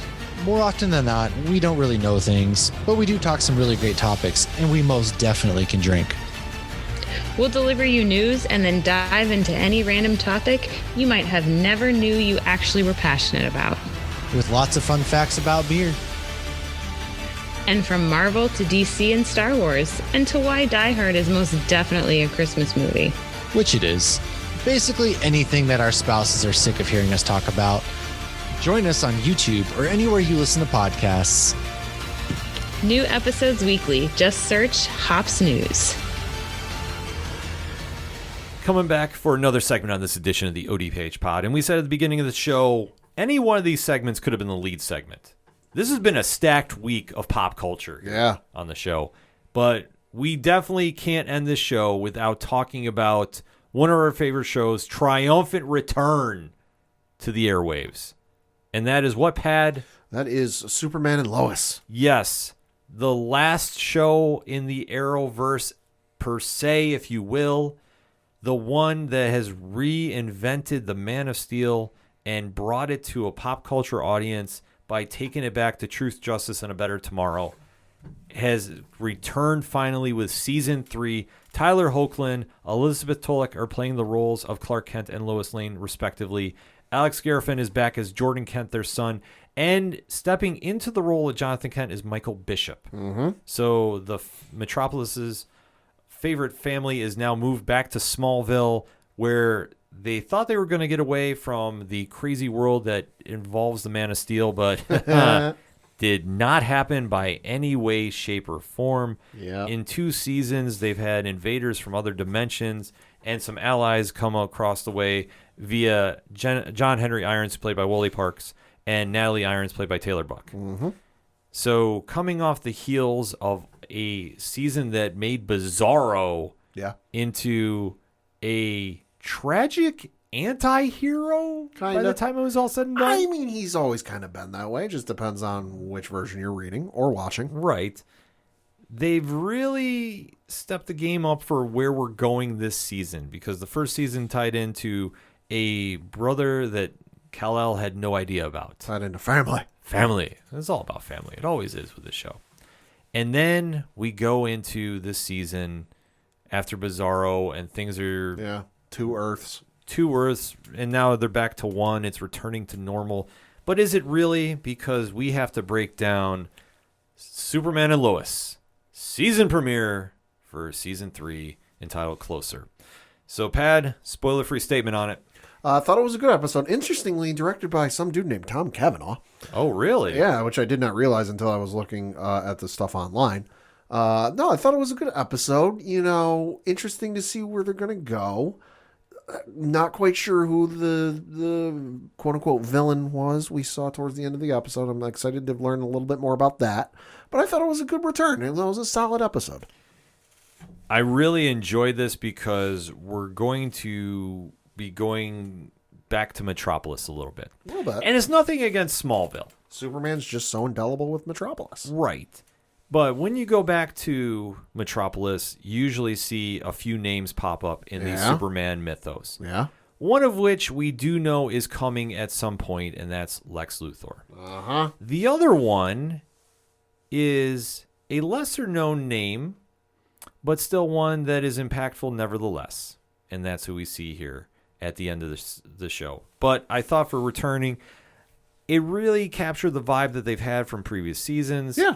And improved on certain areas. Some it did not, but I thought overall it was definitely a solid return. Excited to see where they go moving forward. That said, let's get into that spoiler talk, Pat. 3, 2, 1. What you think? Like I said, I thought it was a fun episode. It was kind of the same familiar vibe you're used to if you watch the first 2 seasons. You know, introducing the story, introducing some of the themes we're going to see for the season, but then also keeping the family aspect of things. I thought that, I got to scroll to the name because I haven't memorized it yet. Michael Bishop playing Jonathan Kent did an absolutely phenomenal job stepping into the role. Agreed. You know, taking over the role of a character that's been established for 2 seasons already is not an easy thing to do, but I thought he did a great job and made it his own. Mm-hmm. You know, so I'm excited to see where he goes going forward with things. You know, but overall, I'm interested to see how things go, and I think we could have some very interesting developments as the season goes on with some of the core family members. The fact we're getting Intergang, Yeah. I think, is wild. And the character that you were not familiar with is Bruno Mannheim. No, I know who he is. That's Chad Coleman. Yep. That's who he was playing. Oh, yeah. No, I know who Bruno Mannheim is. The gentleman that was with him in the room, though. Ah, okay. Yeah. That was, okay. So that makes a little more sense.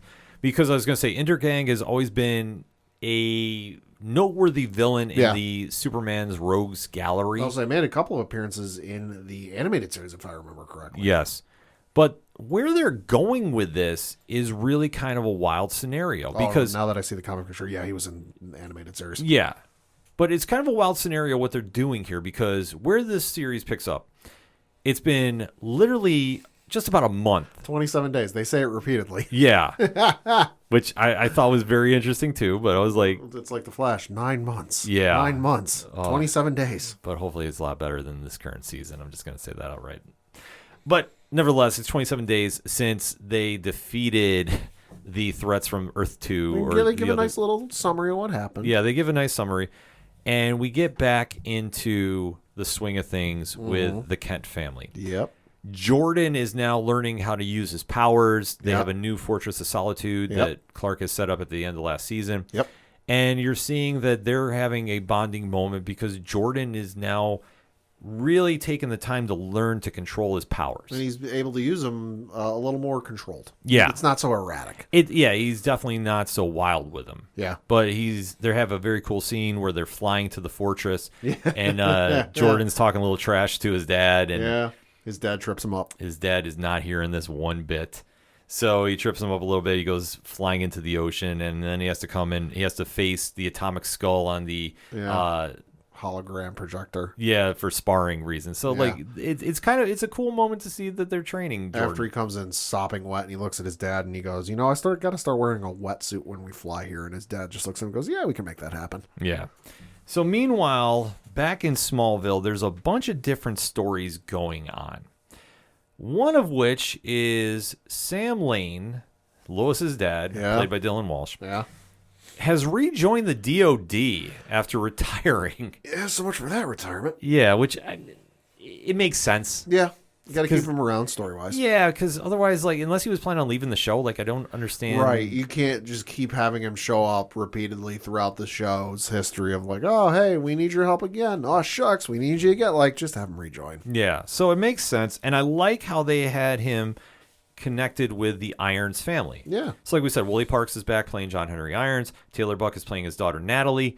And you see that Sam Lane is trying to befriend Natalie, who's really struggling to connect. Obviously, we saw her make her appearance from the alternate timeline at the end of season 1, and she still has taken a little time getting used to being on this earth, and obviously knowing the back history that her mom was Lois Lane. Yeah. So technically, Sam is her grandfather. It's a little awkward in that sense, but they're trying to make that connection. And you see that Sam is really trying to make, a real effort about connecting with his granddaughter. Yeah. And says, we can go to the movies and, really have a bonding experience. And she is very excited about this. She's like, oh, I would love that. Yeah. And then it turns out that, no, he was just doing it to recruit her for the DOD. Well, she first picks up on it because they're going to see like this sci-fi horror movie, Slaughterhouse 3 or something like that. Yeah, something like that. Something like that. And she's breaking down the movie, and she's starting to pick up that like he has no idea what the movie's about. And she drops this like tidbit of information about the movie, and he goes, "Oh yeah, I can't believe that would happen." And it's like probably like some character that had died like in one of the previous movies. And she's like, "You've never seen any of these movies, have you?" And he's like, "No."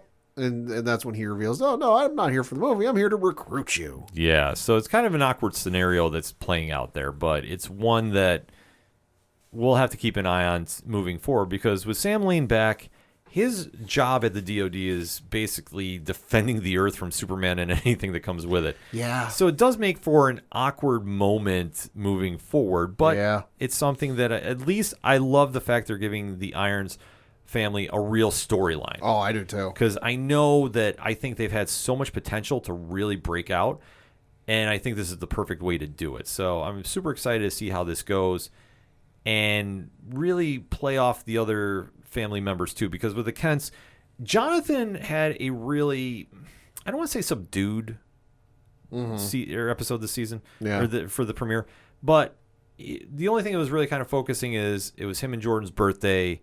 He was trying to get his driver's license, so there was some kind of awkward moments going on because he still doesn't have superpowers yet. Although we got to say, boy, hell of a driver's test getting it from your former football coach. Yes, because Jonathan was kicked off the team for illegal steroids, to put it mildly. I mean, essentially. I mean, it was what it was. Yeah. ... Yeah. So, like I say, he didn't really have that big of a party or a moment other than the party too. Yeah. But they did give Jordan a little bit of time too there as well, and they did go back and tease the romance with Sarah as well. The on again, off again, off again. Yeah, which I have to say, like, I understand why they do it. I think at this point it's like, to just commit or don't. Yeah, just like stop. This is Smallville syndrome. This is 6 seasons of wanting Clark to get together with Lana, where even the showrunners have admitted now, like, we dragged that out way too long. Yeah, it's way too much. Just get them together or split them apart, please. Yeah, like there's no point to just have this going, because I'm sorry, like I didn't feel that invested about it to the stage of... I was for a season. Yeah, like for a season, sure. We're 3 seasons in now, though. Yeah, I mean, that's the one downside about this is just kind of like, okay, what are we doing here? I'll say Peter Parker and Mary Jane, this ain't. Yeah, that's the biggest deal with this, too. So they have to figure out a way to just move on from this, or whatever you're going to do for it. I'm sorry. Like they still want to be friends, but they don't want to be together. Yeah, it just got... it don't work that way. No, it just got annoying, to be honest with you.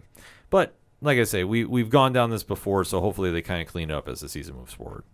However, though, we do see that Lana Lang, played once again by Emmanuel Kirky, is now getting used to the mayoral role of Smallville. Doing well. Yeah, doing well, because she's trying to clean up something going on at Smallville High School, which we're dealing with more of the past with the former mayor, and there's a lot of weird stuff. Shit ton of black mold in the high school.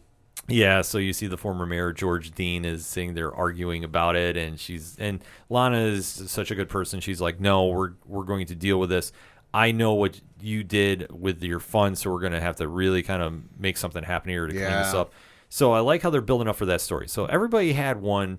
However, though, Lana's divorce from her husband, Oh boy, got more messy. talk about a dark cloud This season. I mean, Kyle Cushing, who's played by Eric Valdez, he just can't stay out of his own way. Nope. He finds ways to do this. And after the boy's birthday party, he winds up hooking up with Chrissy Bepop, or Bepo, I'm sorry, from the Smallville paper. Yeah, which, I mean, as soon as she showed up and she started talking, I kind of saw this coming. You saw it coming. There's nothing wrong with this either. Like I say, It was kind of telegraphed. I like how she's getting more involved in the show. Yeah. Because I think her character is very interesting. Underutilized, too. Very much so. And like I say, with this now playing out, I think there's a lot that you can do with her character. And Sophia Hamzik, who plays her, I think she does an amazing job. The one thing that threw me off, though, with her, Yeah.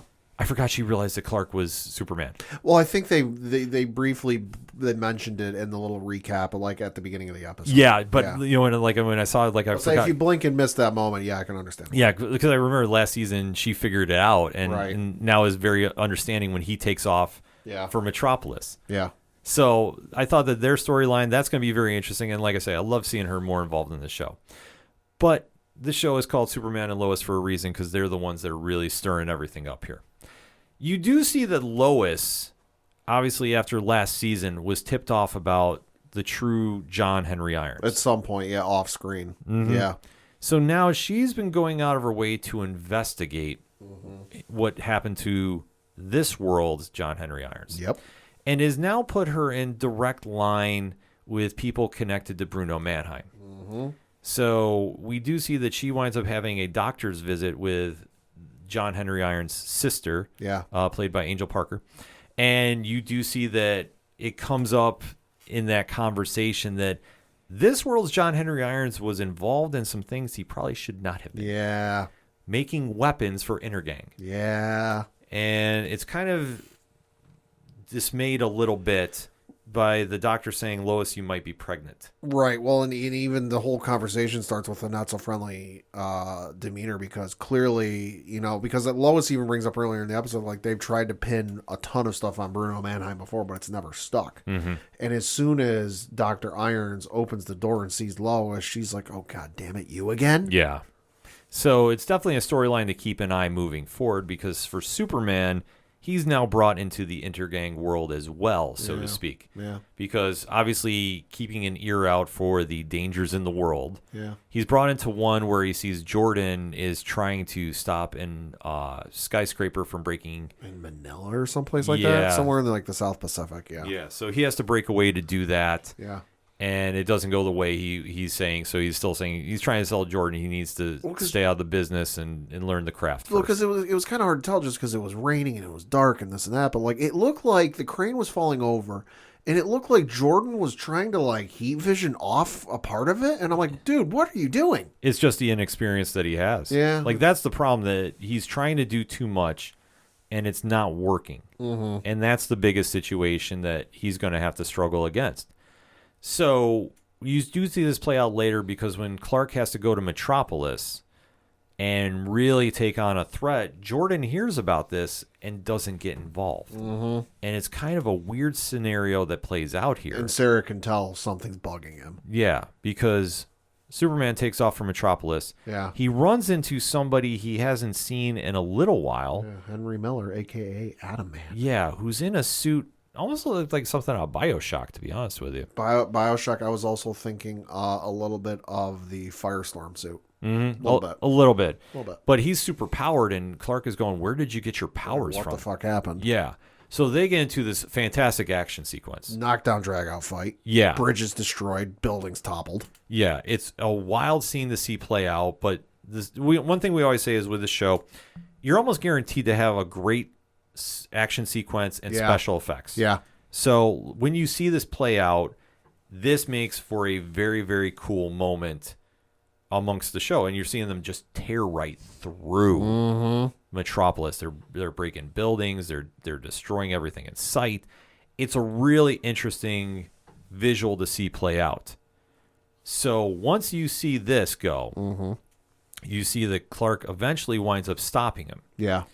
But there's a villain that shows up that you didn't recognize. Well, so he stops him, and then he drops dead, and it's almost like he got shot. Mm-hmm. And he goes looking around, and instantly the X-ray vision kicks in. And my God, I don't remember the X-ray vision being like this before in this show. But like, it's not an instantaneous. It clicks on. It kind of just like slowly turns on, and it bridges. I love the special effects they did for this X-ray vision. Mm. And he's looking around. He doesn't see anything, and he looks at the body, and he goes, "Wait a minute. There's no bullet holes." Yeah, it's a crazy scenario to see play out. Right. And I actually had to do some web searching about this. Okay. This is a villain I was not expecting to see, and I have not seen this one in quite some time. Pad, I know you are not familiar with Onomatopoeia, but this is a character that was around during Kevin Smith's run on Green Arrow way back when. Okay. So this is kind of an interesting story to see that character appear here. Mm-hmm. So this is something the show does, and I think they do it very well. They take very obscure or characters you just don't think would be right in the mix here. Right. And then sure enough, they find a way to make it work. And seeing that character show up now with Intergang, that's going to be an interesting dynamic to say the least. And it's one that Superman is definitely going to have a struggle with against. And seeing how this all shapes up, I mean, this is just crazy to see just ultimately factor in. Right. Because when you have shows that are willing to take a shot and do the obscure villains, and like I say, this is one that is just as obscure as possible. That's probably real deep in the obscurity. Yeah. But we have seen this character appear a few times over the years, but nothing really that you go like, whoa. Well, say never a main feature for like a Justice League book. Yeah. But like I say, I always know it from the Kevin Smith run on Green Arrow that was back in the early 2000s. Seeing this character show up through Superman for a loop and really cause some problems with him. Yeah. And you see that he's now understanding that there's a new threat in Metropolis. That because he starts hearing all these voices freaking out and all these people freaking out. So he flies up into the sky, looks around, realizes there's nothing going on. The voices stop. He lands, and the body and the figure are gone. Yes. So once he comes to, obviously, something weird has happened and starts heading back to Smallville to regroup. All the while, you see that Henry Miller has been taken underground and is getting experimented on. And Pad, who is the one overseeing these experiments? That would be Chad L. Coleman, a.k.a. Bruno Mannheim. Yeah, so they're now toying with reanimation. Like I say, because this dude's dead. He's got, the EKG machine or whatever it is hooked up to him. Flatline, all three lines. Dead as a doornail. Yeah. And they're like, hey, listen, we can't do anything here. This ain't going to work.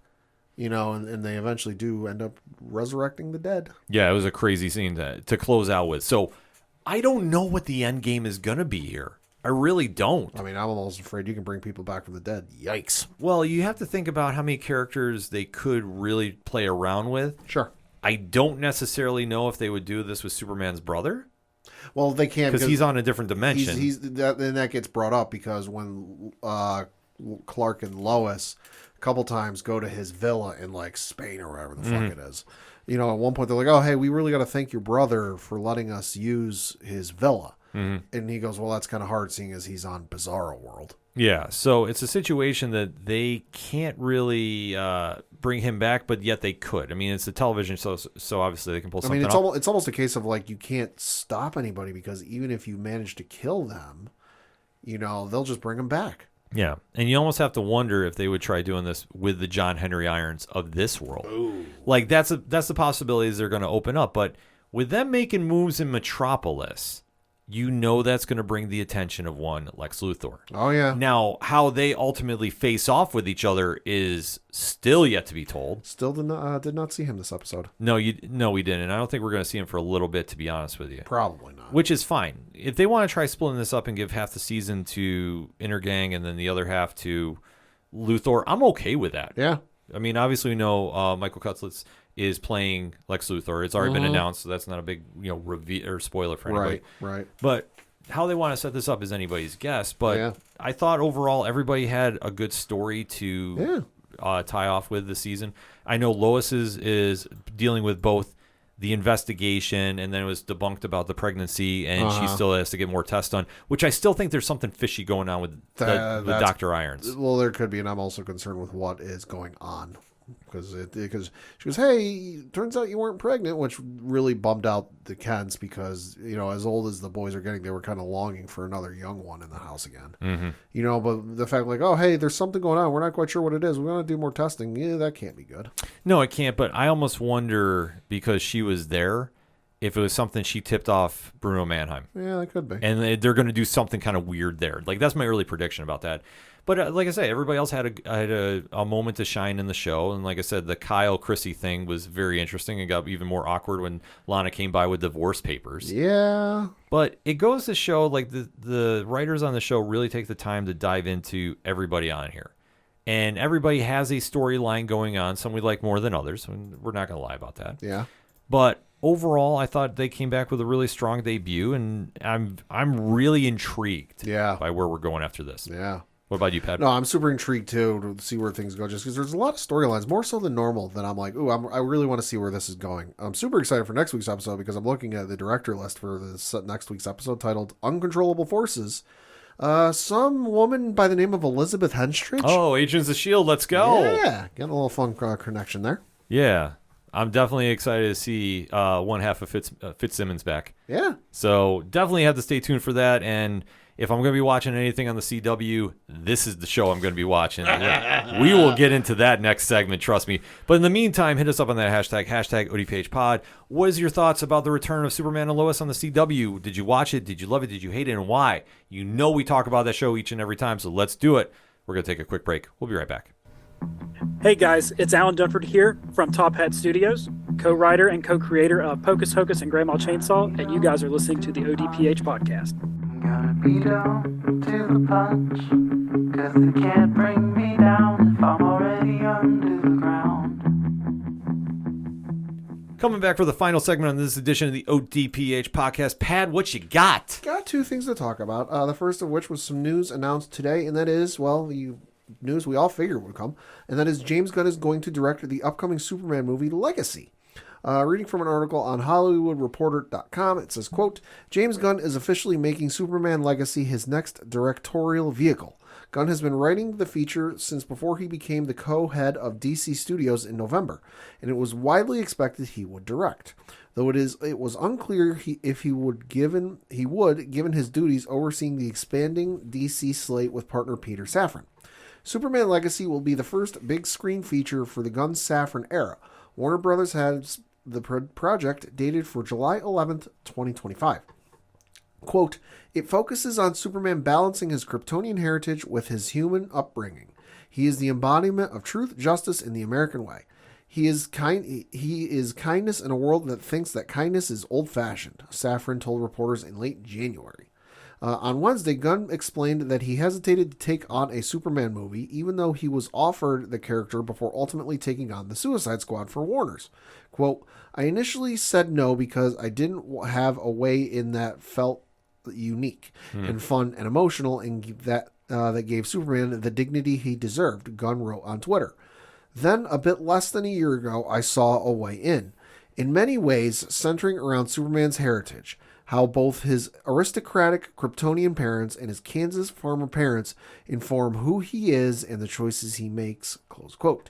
Even after deciding to write, he was hesitant to direct, explained the filmmaker. Just because I write something doesn't mean I feel it in my bones visually and emotionally, enough to spend over 2 years directing it, especially not something of this magnitude. But the long and the short of it is, I love this script, and I'm incredibly excited as we begin this journey, close quote. Well, really a no-brainer, to be Yeah. honest with you. And I think for anybody that was curious if he was going to not have his stamp on this, I think this definitely proves he's fully invested, and this is going to be his vision of what he wants to see at the DC studios moving forward. I love the idea he's doing this. I know there's a lot of fear about this because obviously it's younger Superman. We don't know what we're going to get, blah, blah, blah. Right. Listen, Gunn understands the temp in the room, and he's the face of the studio now. He's going to put his stamp of approval on here. There's no question about this.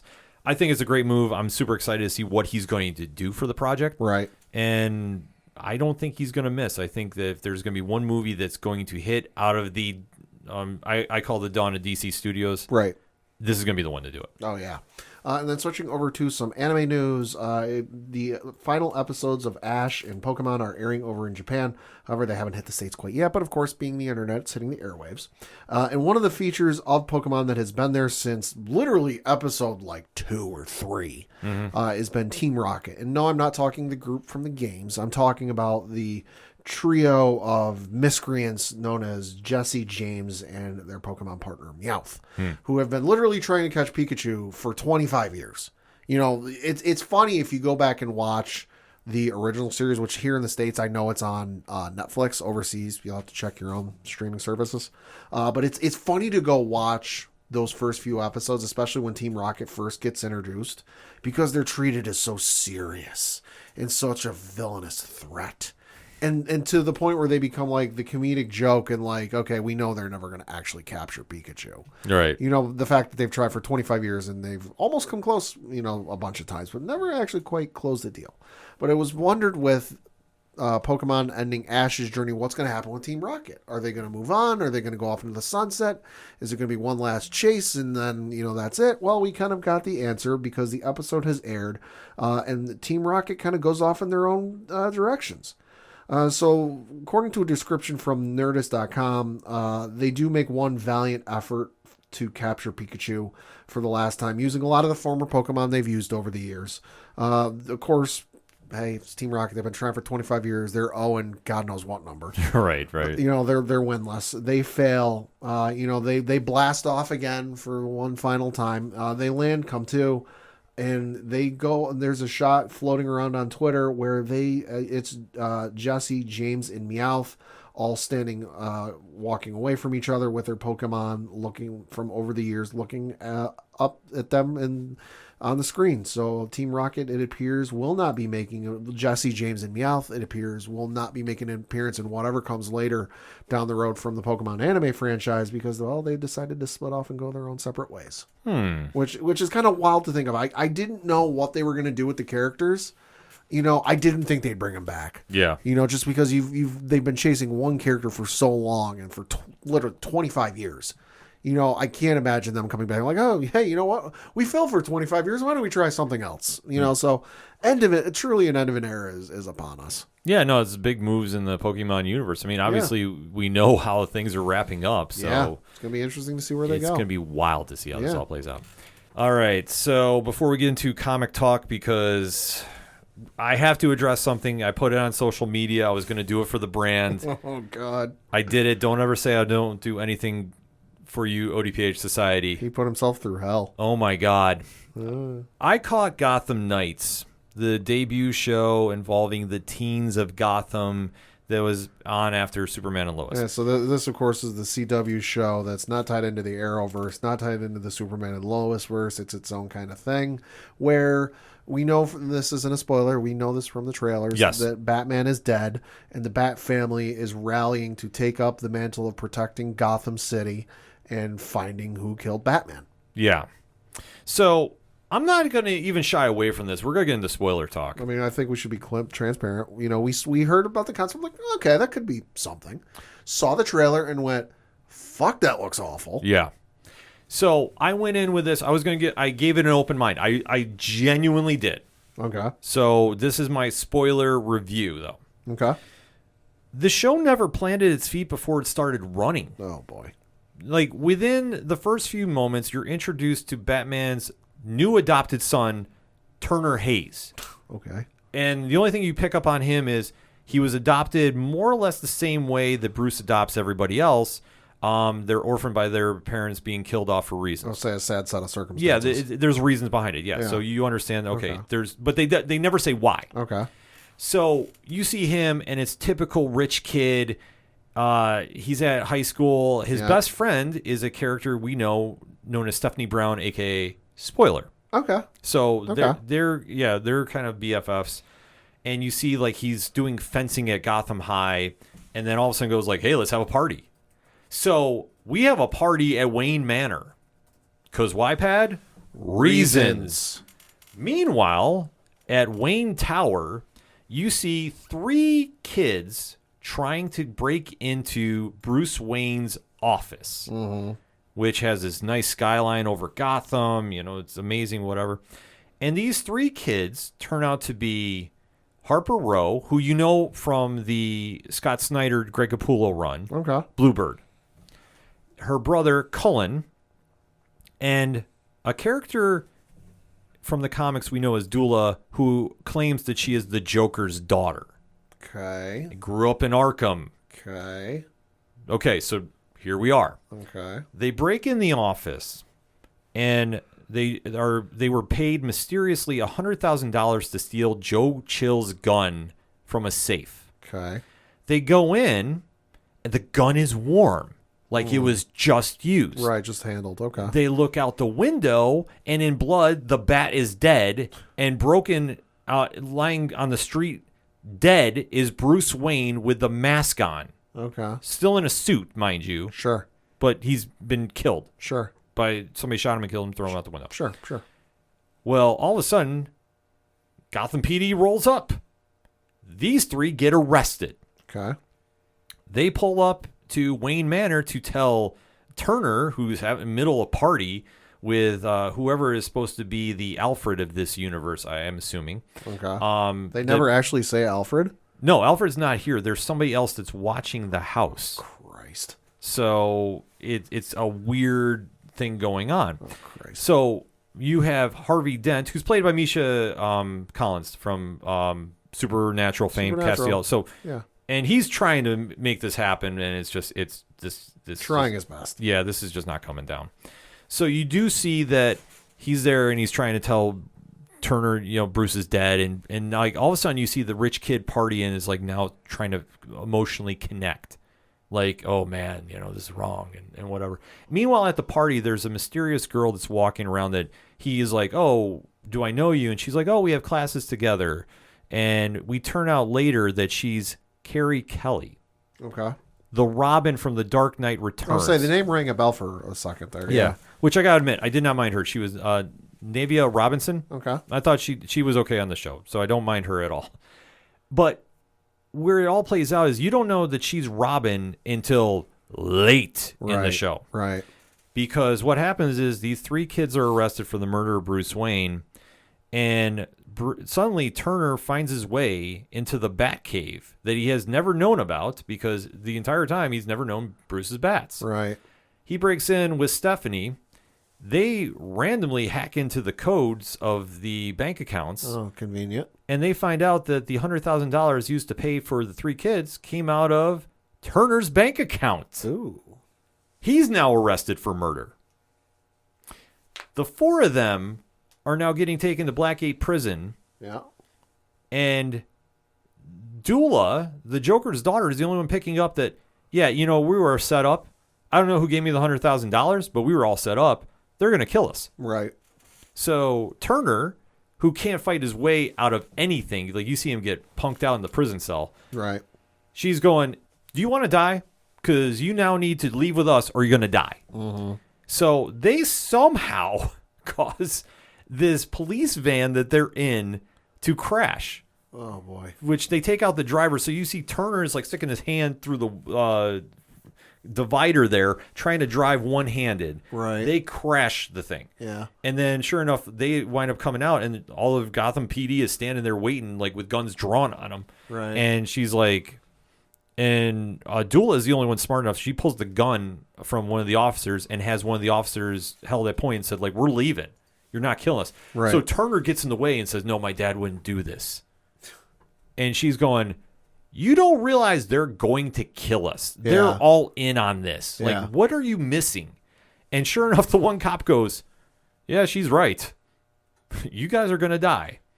And you're taking the fall for this. So all of a sudden, Robin makes the appearance.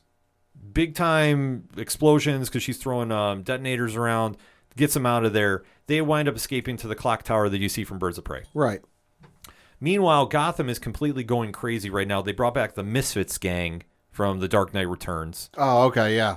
And they're now saying, well, we're now on the run. We need to figure out who did this.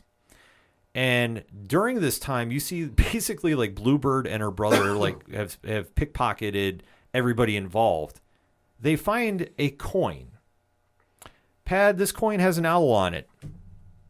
Who is this involving? Court of Owls? Yep. Oh, Christ. So the Court of Owls have arranged this, and you see that Dula is freaking out because she understands what that coin means, but everybody else has no idea what's going on, and she's basically saying, we're dead, because they're now sending the Talon after us. Oh, Christ. And it ends with the Talon cutting the head off. Literally.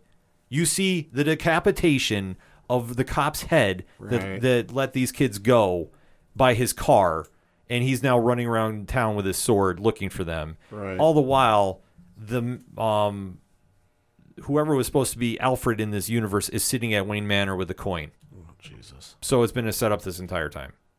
Good Lord. Fade to black. Well, for what it's worth, according to TVLine.com, Gotham Knights debuted to 602,000 viewers and a 0.1 rating, quote, which is on par with what Walker Independence opened with in the fall, which was 615,000 and a 0.1, leading out the network's other most watched program. Superman and Lois did phenomenal, 753,000. Okay. It's on par with That's this- on par for the CW. That's fine. and for what it's worth, this is. I don't think it's going to get any better. I'm not going to watch the show just because. No, I'm out. I'm out. It sounds fucking terrible, but the IGN review, and I'm not going to go through this whole thing, but like just the little summary. So if you've never read an IGN review, they have the full long thing, and they have like a little summary of like the TLDR, too long didn't read. Mm-hmm. So it says, and now mind you, this isn't for episode 1. This is for episodes 1 through 6. Okay. Okay, let's So go. the CW's Gotham Knights season 1 episodes 1 through 6 review. Now, for those who don't know, IGN does things out of 10. This is a 4. And it's bad. Quote, with a cast of too many bland, forgettable characters and a central mystery that's anything but compelling, Gotham Knights stands as one of the weakest live-action Batman projects in a long time, close quote. I'm hard-pressed not to agree with him. Like, I'm sorry. Like, I think that's spot on. I just think that they had too many characters that didn't stand out, and honestly, I could not care about the new Bat-Son, whoever he is. So here's the thing. Like, the Arrowverse, they kind of loosely touched on Batman with Batwoman. Mm-hmm. You know, the Superman and Lois universe never even mentioned. This is clearly, as we said, not tied into any of those two universes. So this is its own thing.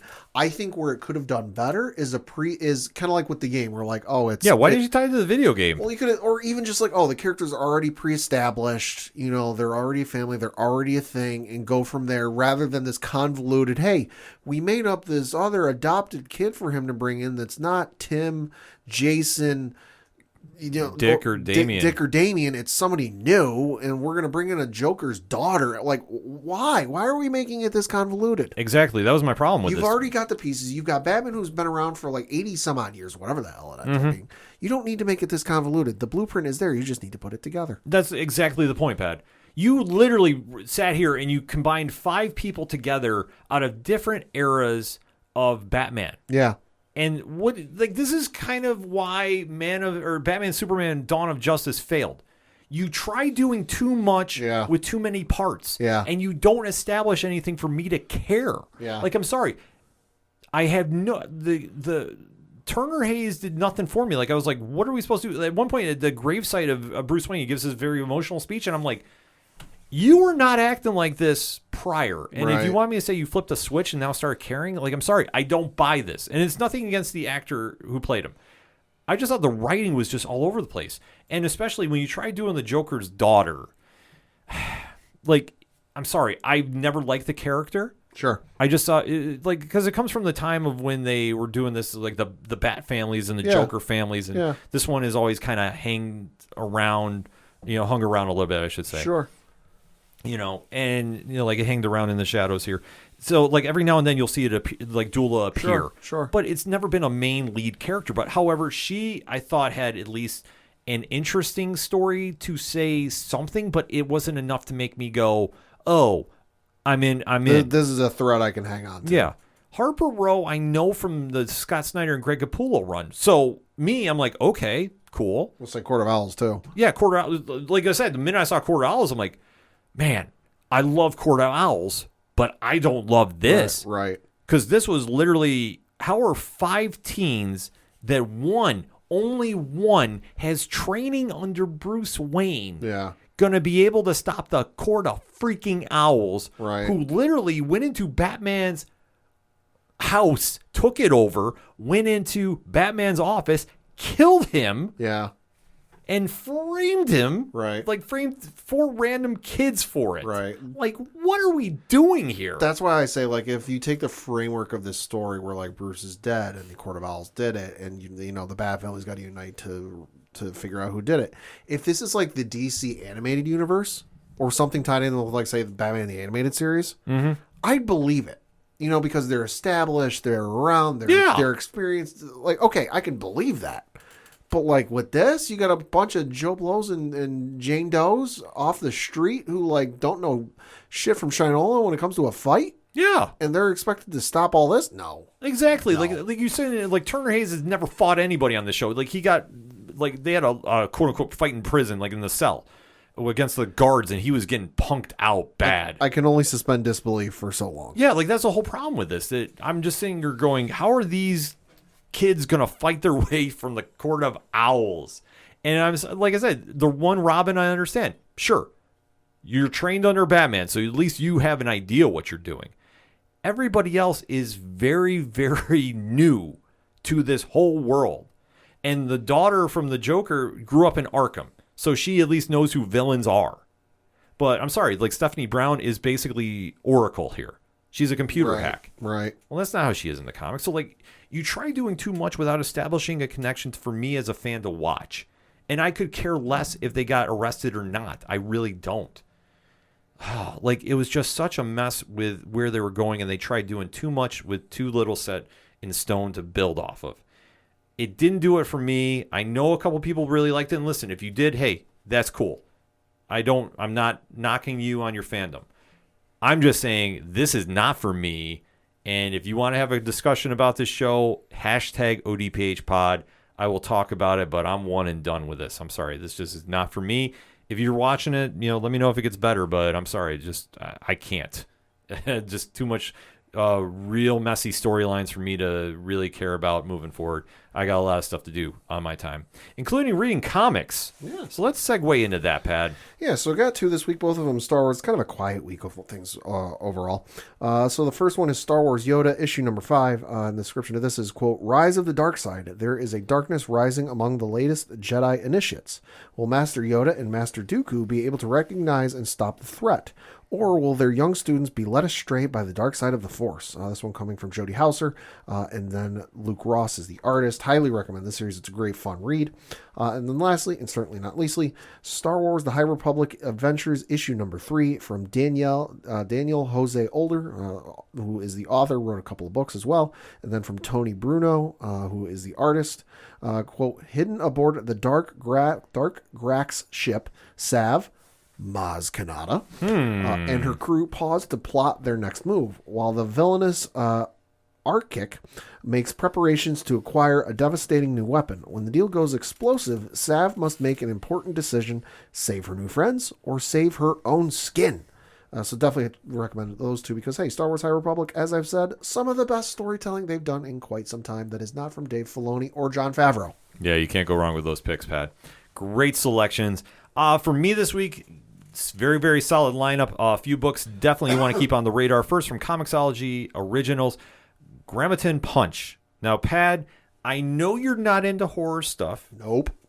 But this one you might be into. Are you into ghost stories? Kind of. Okay, so this is a story about a young boy who is born during a solar eclipse. Okay. And he winds up getting the power of seeing ghosts. So growing up, he goes through this weird phase where he can see them and he's more or less getting his energy drained from them. Okay. Until he realizes he can actually touch them. Oh. So there's one that's haunting, and then literally you see Yeah. him knock the holy heck out of it. And almost like a anime style punch. So this book was a lot of fun. Like I said, Grammaton Punch by Miles Gunter and Brian Anden. And this team really did something for me. Like I say, I was going in this not really knowing what to expect, but I was really surprised at what I saw. And this is a fun story. Like where it goes definitely was the surprise of the week for me. So Comixology Originals, definitely recommend picking that up online. So you definitely want to keep that on your radar when you get to the comic shops. Next up, though, we have probably my pick of the week. And this has been a book that we've been talking about for a while now, and it's finally here from our good friends over at Black Market Narrative and Image Comics. No One, #1. Kyle Higgins, Brian Bacellato, and Geraldo Borges introduce a murder mystery into the Massiverse like nobody else. This book is absolutely phenomenal. And this is also the one that has the companion podcast, Who is No One, with Rachel Lee Cook and Patton Oswalt. Oh, okay. So you do need to check out both, but it plays into each other because when a string of murders are happening in Pittsburgh, you're seeing now a mystery is getting unraveled, and there's a lot of moving parts happening here, and there's more or less like 3 central characters at this stage you got to keep your eyes on, and it ends with a real shock in the system, so to speak, and it's one that I didn't see coming, but I will tell you what, I was absolutely blown away by this issue. Right. I am super excited to dive into this. It's going to be 10 issues last I heard, maxi series, and then I don't know where we're going after this, but the issue is out today. The podcast is dropping today, last I checked. So definitely make sure you're following both. We will be talking about this on ODPH social media and Nerd Initiative going into the months ahead. So definitely keep your eyes out for that. Can't really spoil what's going on in Nerd Initiative with that just yet, but you'll definitely hear about it on the social media. So just gonna put that out there. Nice. So from Boom Studios, Berserker 12 pad is finally out. This is the conclusion of the Keanu Reeves story. Oh, yeah. Involving Matt Kent, Ron Garney. Really wild ending, but one that I was not super surprised at, so to speak, if that makes any sense. Sure. The story has been about a half man, half god who has been immortal and is an ultimate killing machine and is trying to find a way to end his life because he's just gone through too much violence and just the existence part has been a question that's plagued him, like, why am I here and when does this finally end? This vicious cycle that just lives over and over. The ending is very intense for the first half, and then it goes in a couple different directions that I did see coming, but a couple of them I didn't. Mm-hmm. It will leave readers that have stuck with this book with a satisfying ending. I truly do feel that. But I feel that they've got a lot of things coming out with this franchise, with Netflix involved, a live-action adaptation, and then an anime, if I'm not mistaken. Right. So there's a lot that that will be going on with this that for the ending in this comic format, I thought was very, very solid.